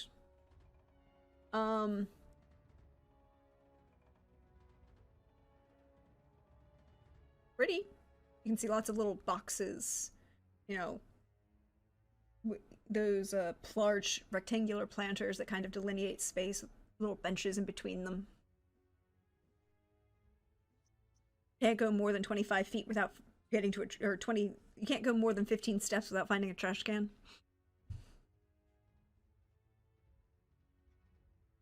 Man, this place is way more creepy than the first time I was here, the last time I was here. Last This is time I the saw enforcement of one person's vision on the very earth itself.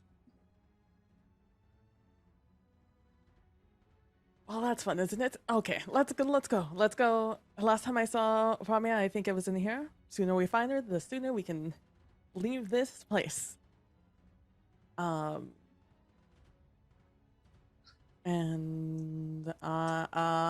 yeah, yeah. I want to do a religion check.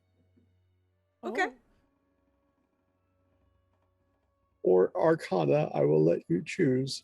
You can choose. I will happily let you roll things. This level of order is giving me very lawful evil vibes. Okay. like Dissipator Iron Cage level of lawful evil vibes. It's getting more Pleasantville, but like that works too. No, this is a very particular kind of hell. 26. Okay, what do you want to know? You may ask 5 questions. What is the magical ramifications of the city's design?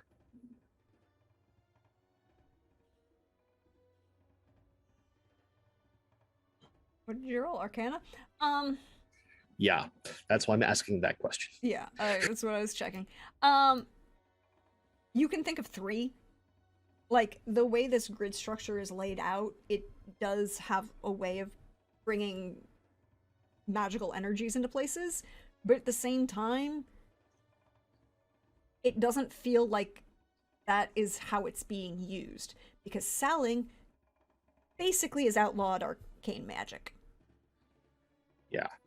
You can only practice arcane magics in Salling with direct permission from the government. Yeah. Which is not being given a lot. And it's extremely rare to get those kind of permits, and you need the permits, and and so you don't feel, as you kind of like sense outward and, you know, feel the mystical energies that are moving around, you don't feel like anything is using any arcane magics to kind of, that this design and structure is using any of those arcane magics. It might be encouraging them, like it's one of those, like, the design function could encourage a positive flow of energies in certain ways, in a more defensive capabilities, but no one's doing that, right? There's none of the rest of the steps that you can feel that would be there. It's like all coming in and not, you know, and then dissipating because it's not being tied or focused any. There doesn't seem to be any arcane use currently going on with the structure and design of the city. Yeah.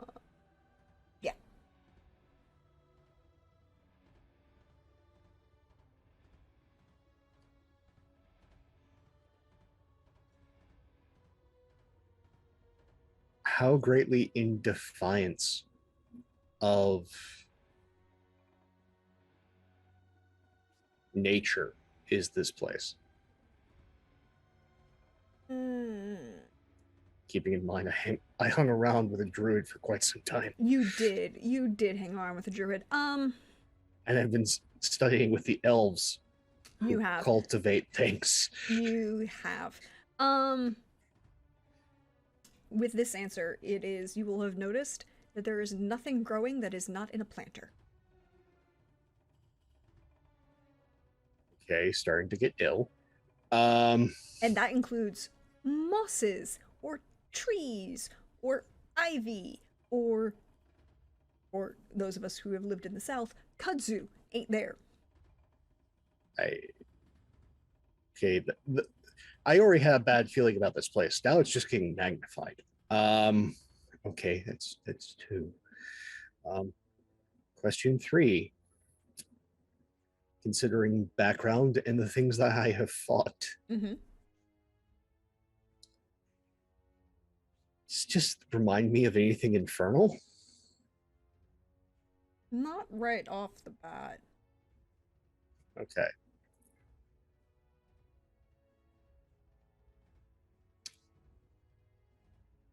I'd like to hold on to the 2 questions for later. Mm-hmm. That I have one thing that I'm going to do right now. It's not necessarily using arcane magic. I just have a friend with me. I want to check in with the book. Okay. Well, are you doing this just in the middle of this courtyard? I'm just like hand go like subconsciously at this point, because he's so ill at ease, goes to the Golden Lady, and there's that point of contact communion and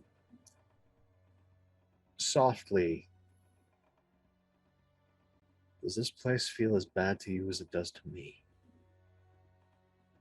You get a very positive response. Let's do what we need to do and get the hell out of here. Like if a book, who is a personification and has on occasion spoken to you more telepathically, she'd be like, yep, and then you owe me a drink. That's the impression you're getting. Oh, we're at that level. That doesn't happen often. Okay, yeah, we're the movement at which like Vanderbilt was like slow walking and kind of like Tibian was pushing along. Now Vanderbilt is just like, let's go. That's like, see, now you got it. I will walk in and I'll look out for Ramia, and if I don't see her right off the bat, I will like ask the first person I see if they have seen her. You can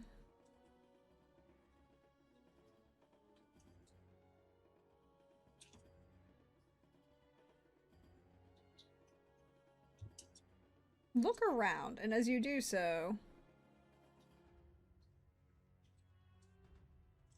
I'm you further are- creeped out. you can see that there's this large, again, as you walk into this, squat square building with these upper floors that are open, kind of like these transom windows, kind of bring the light in. And the large statue to Ashra that takes up the main bulk of this center point under this slightly domed, For those of you who have studied art history, picture a Greek Orthodox church with a Greek Orthodox cross, which means each of the points are equal distance to each other, and the dome is in the center, and right underneath the center of it, you have the statue to Ashra, the mother, so there are places that you can kind of go walk all the way around. And there's, as you come in through the door, and there's seating and, little play things, and then you can go all the way around, and in the right hand to your face, as you're facing inward, directly behind the statue of Ashra the Mother, slightly to the right against the wall, there's a small shrine to Velthaprini the teacher, just a little tiny one. And by tiny, I mean the statue is only 18 inches tall, and there's just a little array of sand with a couple pieces of incense sticks burning out of it.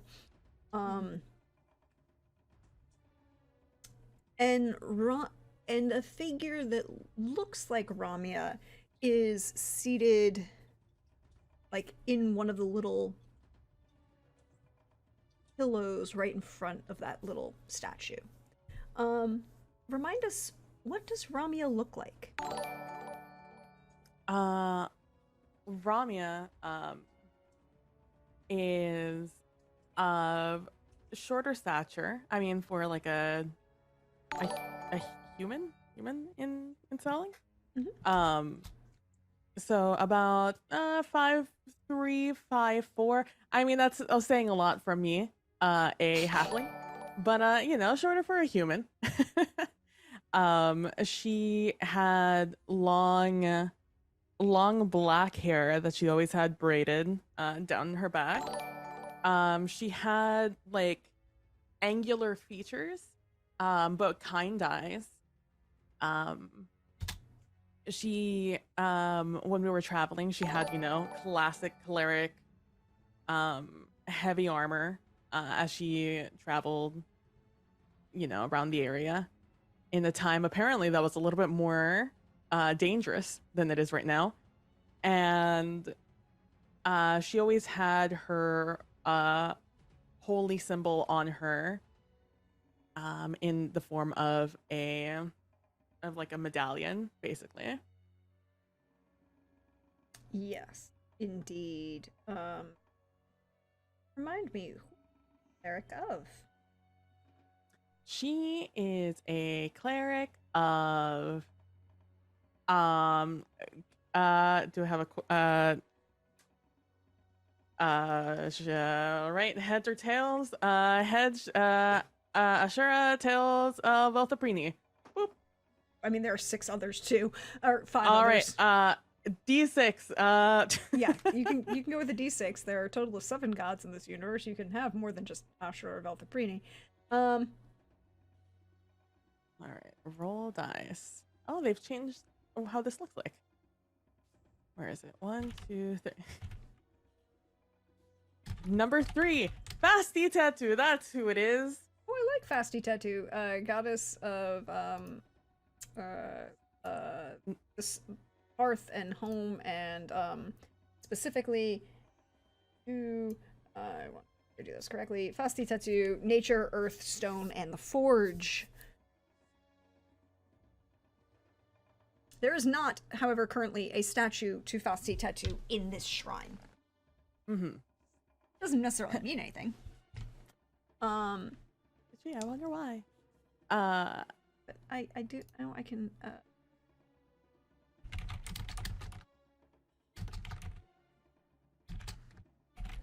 I have a. I'm gonna put them in the NPC document, which I should find people that does exist. There you go. There you go. Have Ramya. That work for you, That works perfectly. Evie? Works perfectly. Does it look like they are praying or like in the middle of? As you look at them, you can notice a couple things immediately, particularly with your passive perception. It's a little darker, because there aren't a lot of candles are lit, but you can see through the light as it streams through. Again, through these transom windows. She's seated with her back to you, and her hair's still long and braided, but you can see a streaks of white and gray kind of interwoven with it. I mean, she's a little older. She is human. But you can also see, just in her posture, she's sitting perfectly erect and in a kind of contemplative mood, but it's also that level of perfectly correct that's that weariness that you are holding but you have to hold yourself correct. Otherwise, if you didn't, you would just slump over, kind of.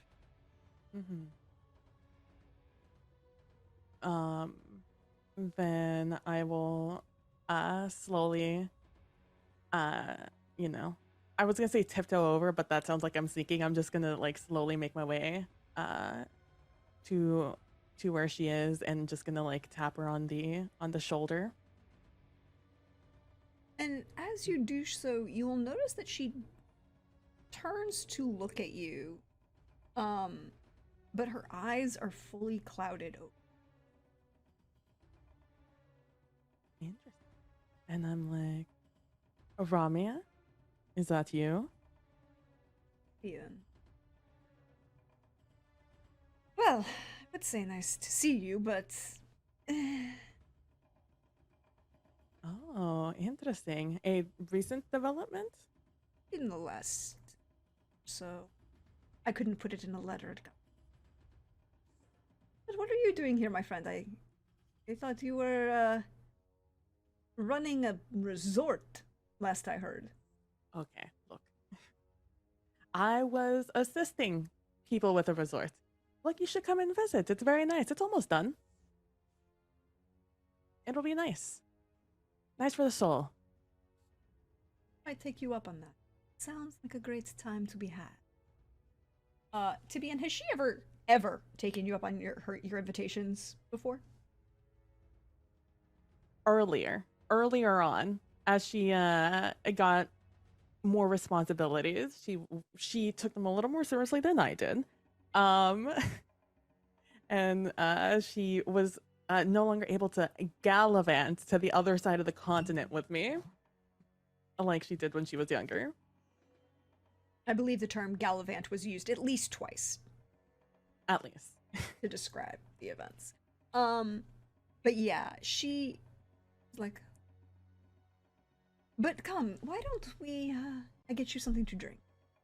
And Of course. she looks around or scans, again, there's no. It's like seeing with somebody with very extreme cataracts, right? Like her eyes are fully clouded, fully gone. There's no visual. You can know that she's not. There's no visual stimulus for her. She goes, "Is there anyone else here? I thought I felt a shift in the breeze." Yes, my friend Vanderbilt has come with me. My chauffeur, so to say. Ah, then you should definitely come and bring your friends so that we can have something to drink. And she'll stand up, and as she does so, you can see that she walks.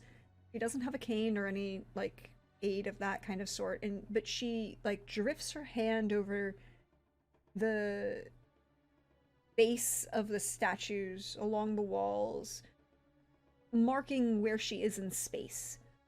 She knows this space, she knows it intimately very well, and she's known it both before and after she's lost her sight.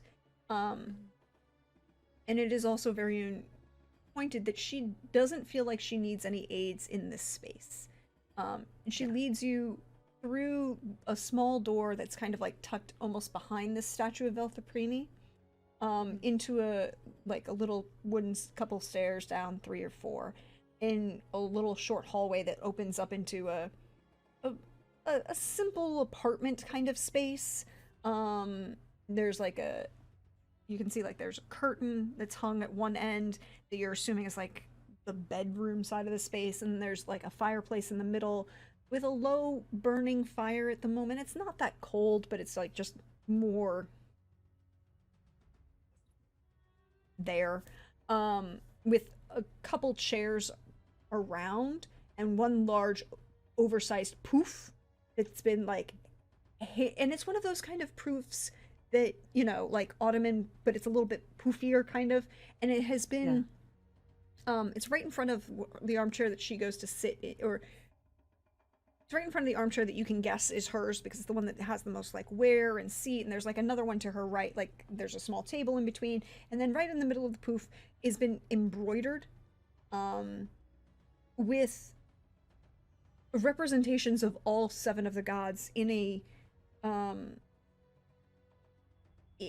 way that looks like a not quite a clock, but more like a passing of the seasons, or a celestial kind of calendar with each of the gods and tied to a particular phase of the moon, and it's all just like very, very beautifully done cross stitch embroidery on the, and it's like 18 inches wide. But she kind of goes over to like this little kitchenette area that's almost right inside the door. There's a table, a wash basin and sink, a couple cupboards, and like a small burning like a wok station, rather than like a stovetop, but like an actual wok station where you can light it underneath and then you add the wok and you can cook there. And she pulls out a couple glasses and sets them on a tray, and then she pulls out a bottle, and then she just, why don't you both have a seat? And she brings the tray with these 3 glasses and sits it on the table between the 2 armchairs, and sits herself to the left armchair, which is the one you could tell was hers. And then she just kind of gestures to the other chair in the poof, offering a chair and a poof. I look at Bandverse to see if he sits in the chair or the poof. Considering that you are the friend and knowledge of angles, giving Tibian the chair as Bandabris will sit on the poof. Look, now I just have this, I want this image in my head. I want this image of Bandabris on this very heavy... I love it. Thank you very much. Again, there's 2 old friends conversing, and then there's just this wizard. Yeah, sitting on a poof that's been heavily embroidered. It's fun. I'm great. I'm here for it. It's also like little kid chair height because it's like an ottoman. Yeah, no, that's what's happening. So you brought a friend How's your ride? Yes, this is my friend Bandabras. Welcome, Bandabris. I would advise you not to do anything in the city at all. Cheers. And she, like, as she says this, as she hands you a glass that she's poured. Yeah. There's just a response. I've been many times to Quartel. I almost wish I should go. You'll notice what she hands you is not alcohol. It's a fruit juice kind of blend.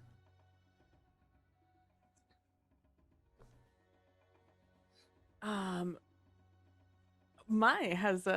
city has changed quite a bit since I was last here. Yes, the last 5 years have been very different. 5 years. What, I mean, just, Cliff Notes. Well, I think it started with... Well, I don't know when it actually... Understand, I wasn't there myself. And I don't... And she kind of gives you that look, like, right? It's that look of when she's like, I shouldn't engage in this level of gossip. But girl, let me tell you all the dish. Like, that is where she is. It's like this level of like, I am a responsible cleric in charge of a shrine, but girl, let me tell you. Let me give you the absolutely. deets. And Tivian will absolutely lean in with her drink. And like, I wasn't there, so I didn't see it firsthand. But about 5 years ago, Haskin stormed out of the chapel of the cathedral.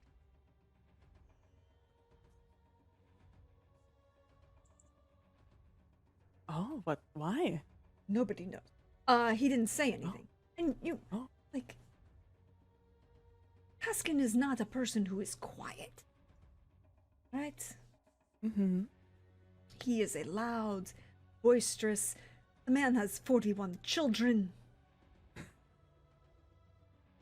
Mm-hmm. Yes. Very... he threw a bottle, he stormed out, slammed the door. Well, it slammed behind him. It's a very large, I mean, they're very large doors. They're like 20 feet tall doors. They're not small. Admittedly, he's not a small being at, what is he, 8.5 feet? At least.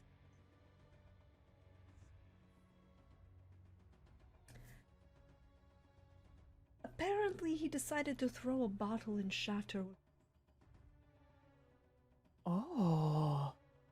the stained glass one. No. And he hasn't been seen in the city since.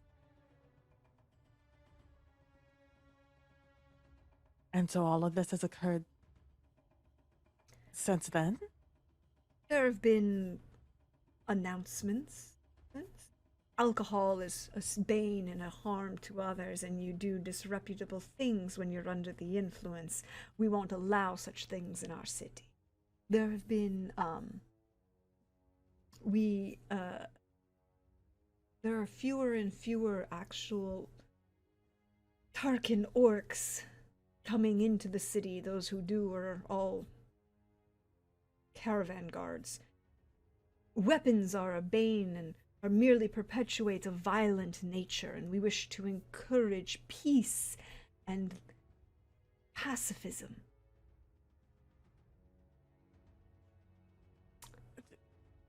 In what world do they think that's going to work? One enforced by the wishes of the Mother's Mercy. I mean, in the long run, though. I am not a pacifist. No. And I mean, we both saw what happens when someone has a little bit too much power in their city. They're grand revelations brought to her by the mother herself. I'm sure. Well, I can't speak if it was the other. There was a... haven't seen it. Literally. Last 4 years. There was a, infection that ran through. Fast, rapid. I was lucky. Here, doing what I could. You'll notice a large amount of new construction around. Yes. It was determined the best way to deal with this problem. Burn it out.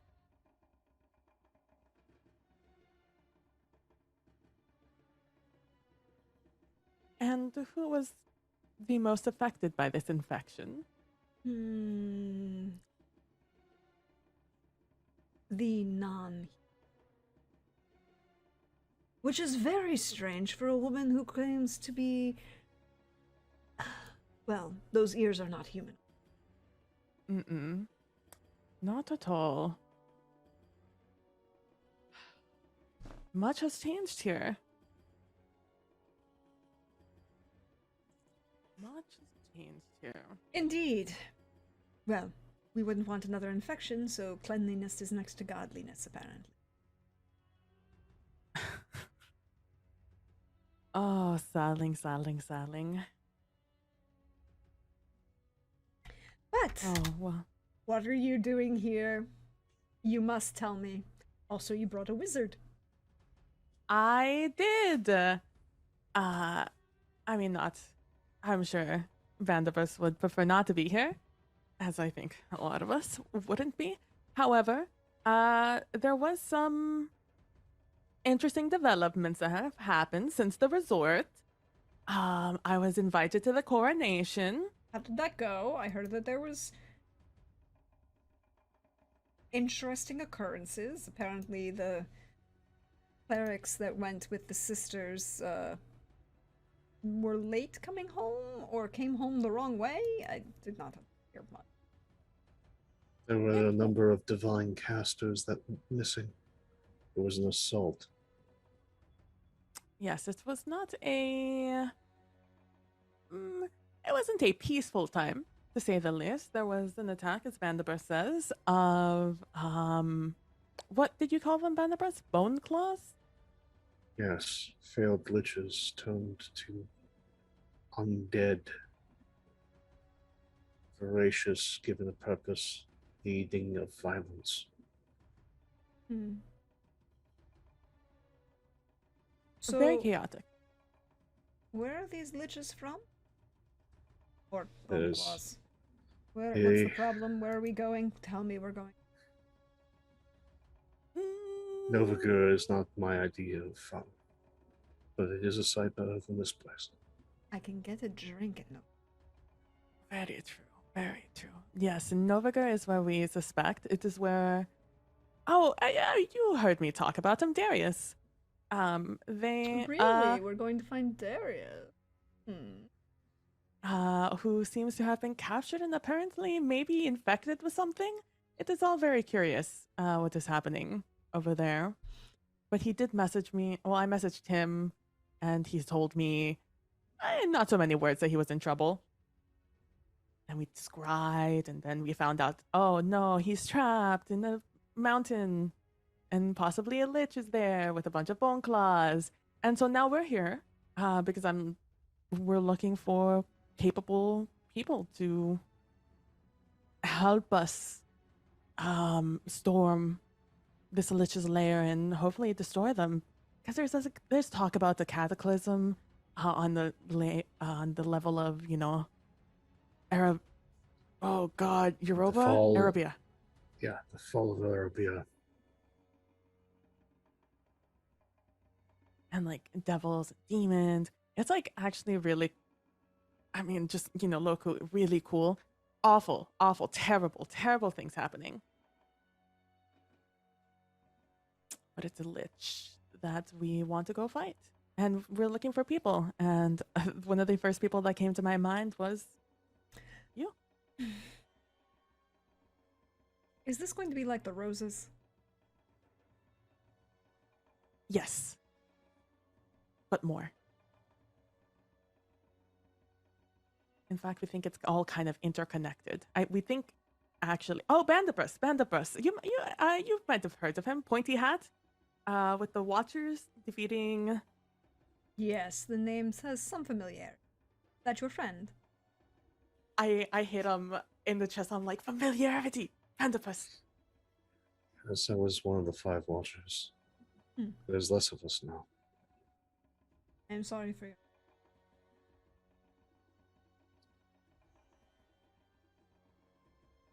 Thank you. So if we're going to... What, are we waging war on a lich in Novager? I like The Bandipus. likelihood of him having many servants as well as allies, some tied to possibly the House Corvamain, some to some sort of religious cult or gang using the symbol of a multi-pointed star, one that has connotations to an even older symbol. It's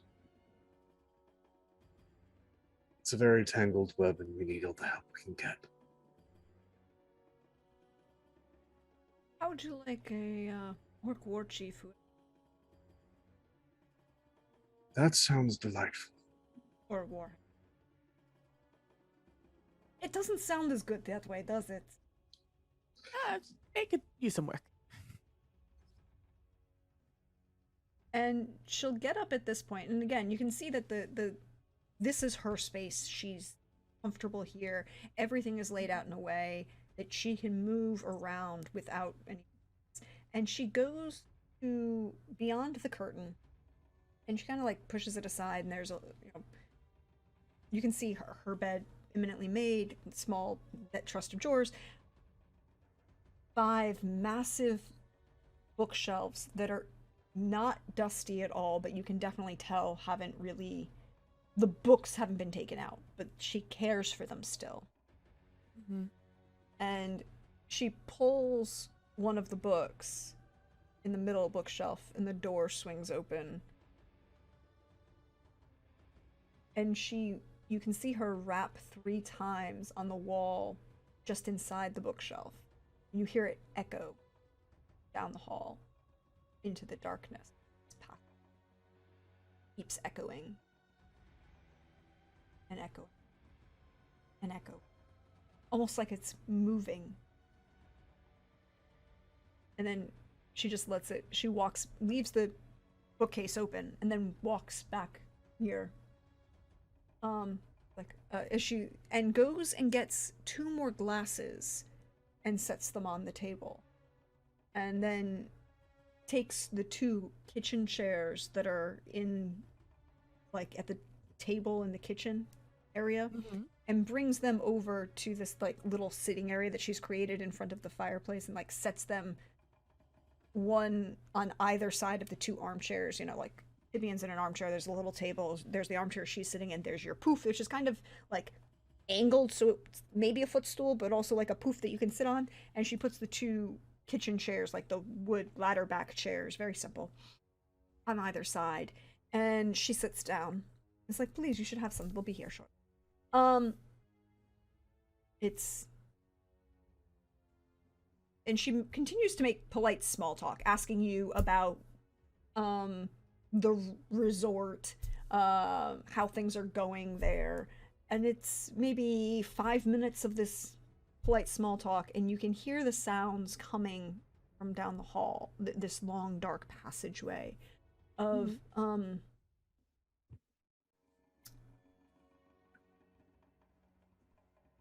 someone intentionally making noise.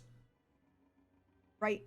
This is a person who you can hear is intentionally stepping with making noise as they do down this hallway. It's like, they could be doing this and not making any sound, but it's almost like they're doing this to announce their presence. And like slightly ducking, even though these bookshelves are. The bookshelves themselves go to the ceiling of this room, which is about 10 feet tall, but the door itself is only like 7. You know, it's like bookshelf move, and there's 3 feet of wall above, but the 7 feet, and this person ducks underneath and through, and stands up and kind of walks in. Bows briefly to the individual, and then a second individual follows them. They're both orcs, and remembering in this system, in my world, orcs were a city of the elves in Agapia that were captured and twisted and changed through magics unknown to act as shock troops during the cataclysm and the sundering. And the individual who enters, both of them are tall, armored.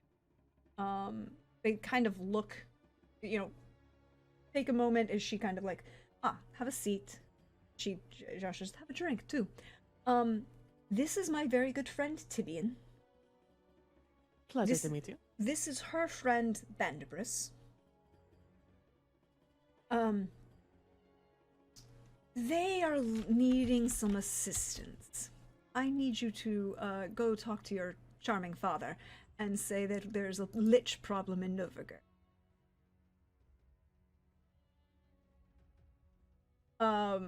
And both of these individuals, and you can roll either insight or perception, whichever you want.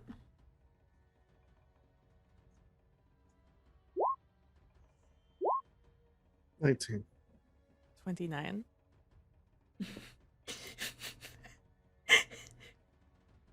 So, that's a great roll. I'm just saying.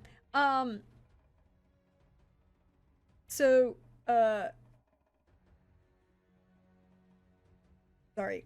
I just had a hiccups tonight.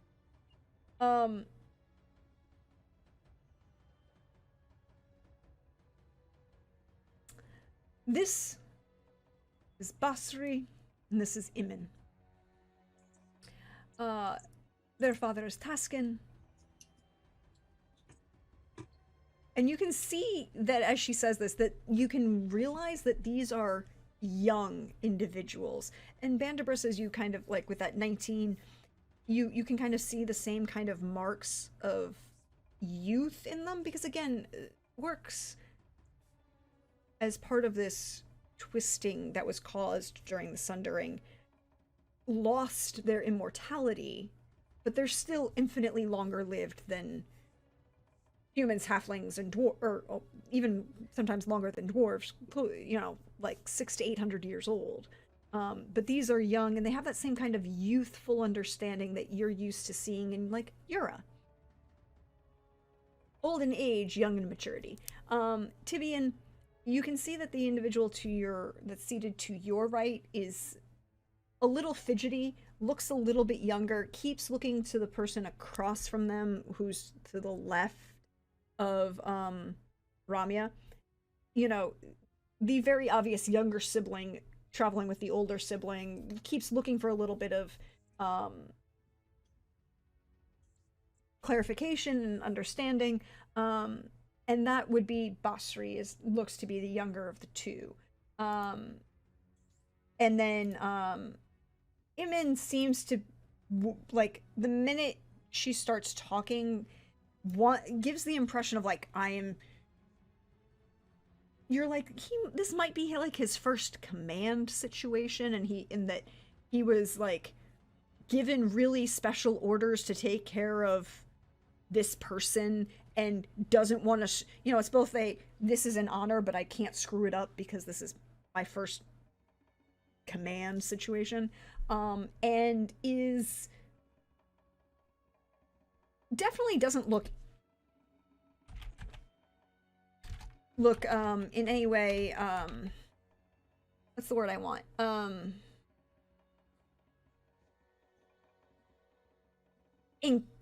Incapable or incompetent in any way. Just merely, Green around the yeah. edges.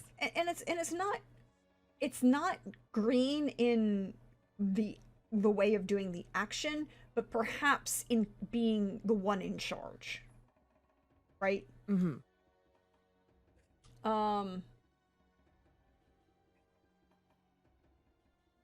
Iman nods. He's like, do you need to meet with my father? And you can both hear that this common tongue is a struggle for them. They, or for at least Iman, he speaks well, but it's very obviously a second language. I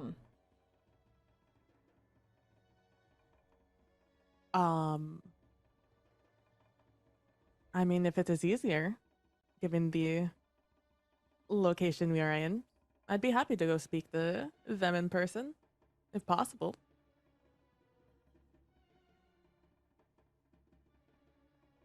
We can take you.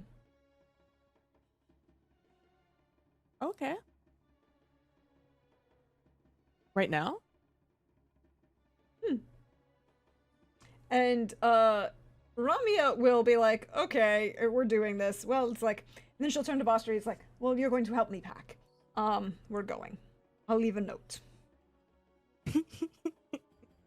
I will, as they like move off to go pack, I'll look at Bandabras with like, are you good? Are you okay?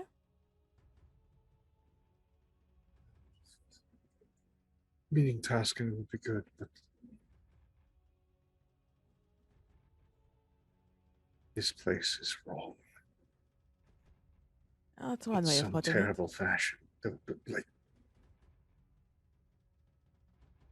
Iman is nodding agreeably at each statement that, there are very few things, as he taps the book, that upset her as much as this place. see the moment it disconnects. Wait, are we back? Oh, yep. nope, now we're back. Oh, there we go. Hey everyone, can you hear us? We look like we're back. It just blurped again. It didn't even give me any warning. No, it just it was good and then it went bloop. Twitch is twitching. Well, we'll have to stitch this together. Yeah. So what you were saying? Hey, For the hiccup in the machine, after Theo's nuptials, we are going to have to address this place, or this place is going to address us. Yes, absolutely. It won't be my first time around this area, at least. No, but I think we're going to need Thorn specifically for this one. His ties to whatever is keeping the curse at bay may very well be the tool that is used to break this horrible order. Let us at least hope so. Because, oh man, has this place gotten bad very quickly. No, this place needs to be reaped and milled. Possibly salted. I'll look over at Iman, who's apparently still there with us. Yeah, and I'll ask. He's kind of like nodding along and following, and you can, again, very obviously his second language. He definitely seems to. It's one of those. Seems to be following it a lot more than he is than his spoken vocabulary is. Understanding more than he's saying than he can say. But yeah, he's like nodding and agreeing. He's like, yeah, I'm here for the utter and total destruction of the city. I'll look over at Iman and I'll say, is the rest of Saling like this, or just the city. It spreads more and Mm. more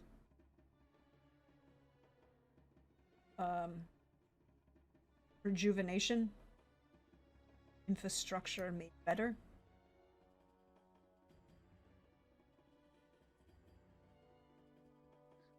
It is a disease of the mind that has infected this place. A terrible will. Young man, why did your father storm out of this place? He doesn't tell me that. Although he said he would never step foot in this country again, and he hasn't. That says much for your father. He is strong of will and character. I do not know him personally, we've only met in passing, but I know his deeds and accomplishments. The Empire thinks highly of him, and so do I.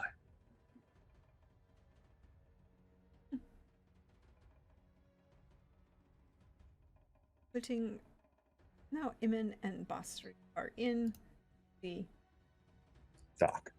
document. Yes. And as Ramya finishes packing and the two, Emin goes out into the main chapel, leaves a note, like, literally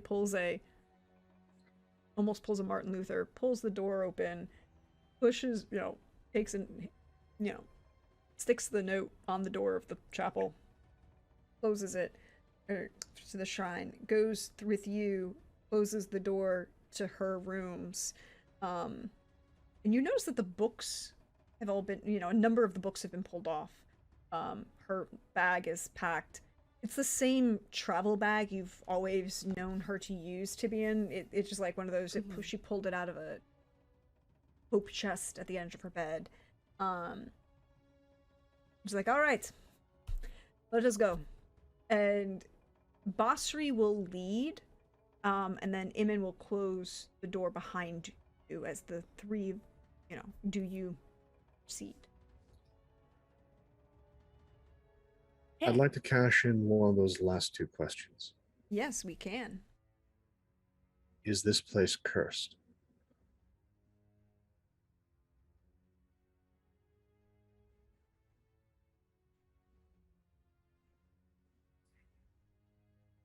Not technically.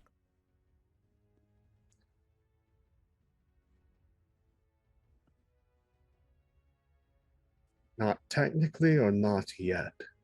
Not technically. Cursed colloquially, not cursed.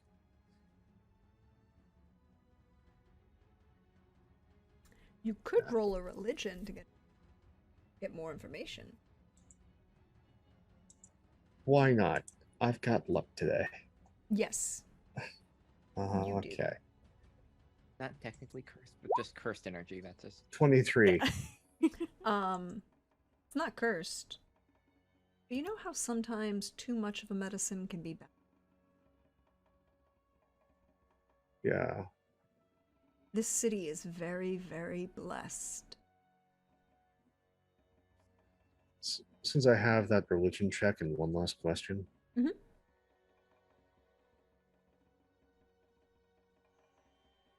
Does the mother approve of this city? That's more complicated. You would have to find a way to ask her yourself.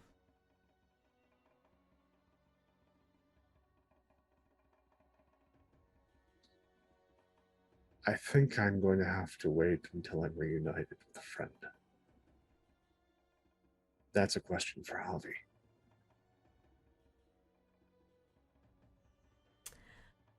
And with that, the five of you making your way down this tunnel in the dark, following Basri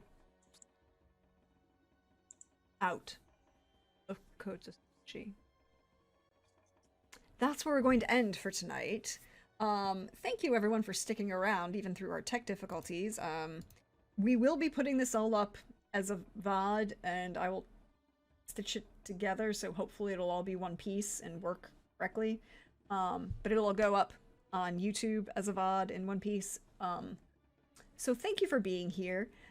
Thank you for hanging out, chilling. Thank you to my players for being here and telling the story. Thank you, everybody. Just a wonderful time. I'll do my spiel at the end. And we're gonna go ahead and start with Lynn. Hi. How you doing? How's life going for you? Hey, good. Hey everyone, I'm Lynn. Gremlin art pretty much everywhere. Catch my art and what I'm doing throughout. Catch my art actually tomorrow. Just had it last week. The art on did the art for the Rivals Waterdeep. So check that out and check me out on Wednesday on Twitch TV at Other Doc for I think it's the finale of our Dune series. There's gonna be stuff happening. I'm not 100% sure my character's gonna make it out of it, but you know it's the last episode. Let's see where this like rental car goes over a cliff. Let's see where that goes. And on hopefully next week here, and hopefully we'll be here for another week on Scion on Modern DM, where you have to figure out. My character still has to figure out what she's doing with her nemesis in like a little pocket dimension. So let's see what. Yes, indeed. Well, you should definitely follow that because it's great. Next up, hey Pope, how are you? How you feeling? I went from like again, 8-year-old me is giddy as all hell. Like also as Lee was with us in chat, I don't know if she still is, working on some amazing art, and now I'm just picturing like the previews that we got, Banabras and Tibian like walking, just the giant doors of the wall parting, and those two figures stepping into this unnaturally clean city. That's the image I have. That, like, there's two images from today. That's one, and the other is just Theo's fabulous entrance. Just those are the two images I pull from today. Hey everybody, Pope here. Pope Worldbo from the Twitter, Pope Worldbo on Twitch. I lurk in all your streams if you want to see more of this silly face. You'll get an opportunity soon, Monday, over on Wandering DM's channel with a certain someone else. We continue on with Montreal by Night. There are two gatherings, both alike in dignity, in fair Montreal, where we lay our scene. And there is ancient grudges and possibly a mutiny. Tune in to find out. And that'll be at 8:30 p.m. Eastern. Do not miss it. And definitely be back here tomorrow for other hard choices, possibly heart-wrenching ones. I know I'm going to do my best to be in chat. Thank you all so much for being here. We're a live YouTube. Story is nothing without its audience. You're much part of this as we are. Thank you all so much. Again, thank you, Prax. Lynn, it's great to have you back. And PB, I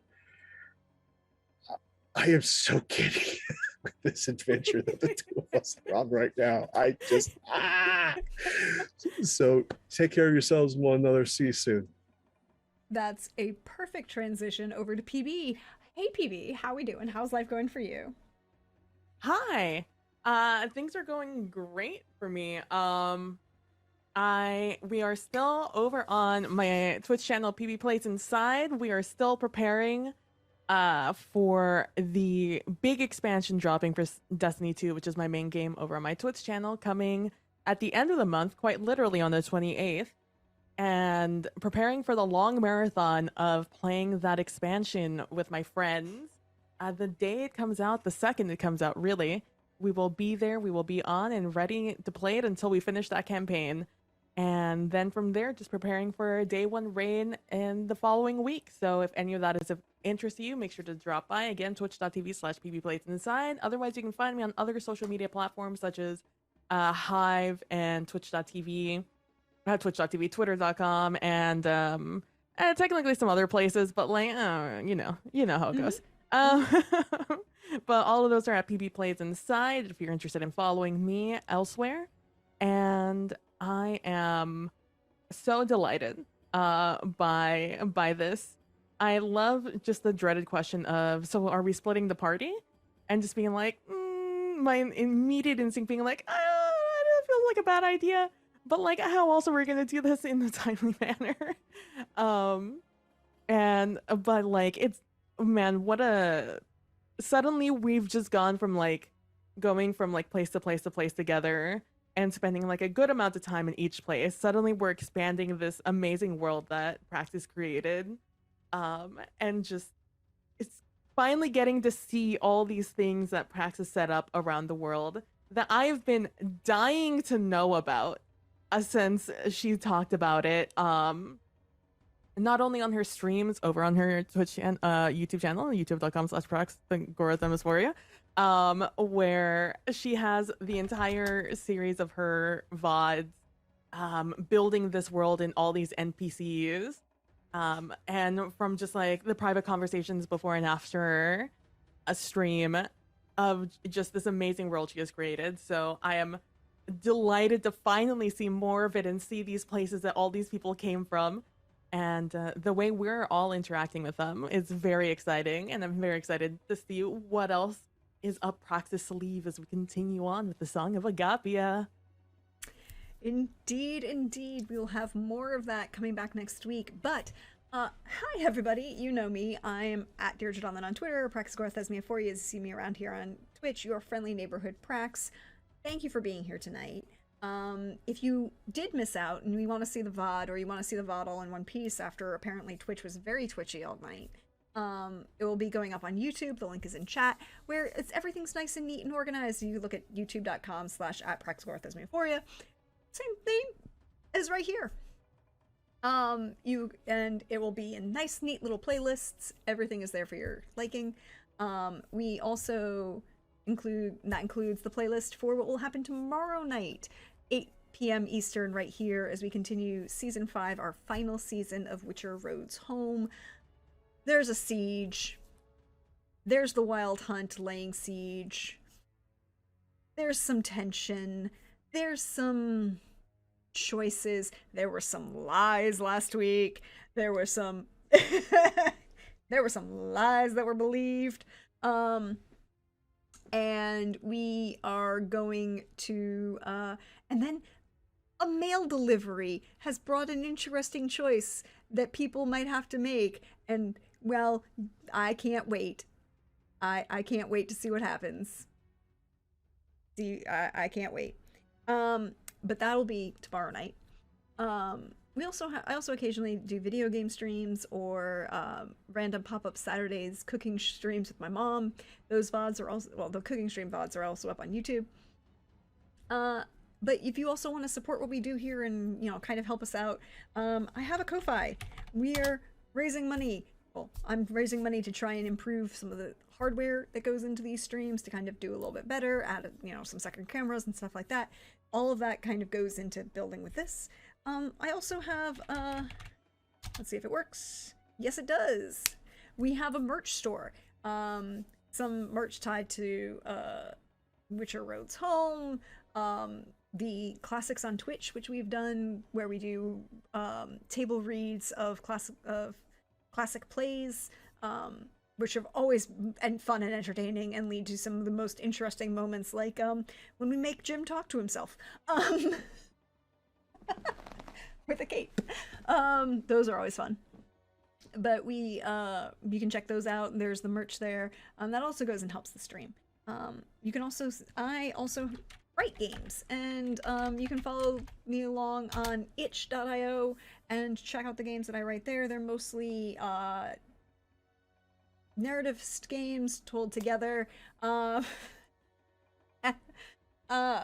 told. A bunch of them are going up on StorySynth, which is a great platform where you can each individual has their own URL and can play together, and you can see the cards changing in real time. It's a great platform and really good for telling stories with your friends over the internet. But other than that, and tomorrow, oh yeah, and then Monday over with Pope on Wandering DM, yes, there will be 2 gatherings. Neither of them are alike in dignity, because, well, one might be the Elysium, and the other might be the Gathering of the Anarchs. Only one of them has a Ravnos in attendance who's intent on, well, robbing the place blind. I'm just gonna leave it there. You need to come and check and see how things go tomorrow. Or Monday. That's Monday, not tomorrow. Monday over on Wandering DM for that. We also... that's everything. Have I forgotten something? Milestone. Oh, yes. Yes, I should say that. We are currently at 485 followers on the channel. I like round numbers. We should try and get to, we need like 15 people to get to 500. I'm going to put a ticker up. We're going to see about doing this. It'd be cool. Fun times. Milestones are, it's not it's just fun. I like round numbers. But we're going to get there. And we'll be back. I should also say,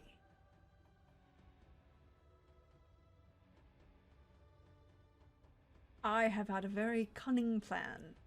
Plan so cunning you could stick a tail on it and call it a weasel. But I'll leave you.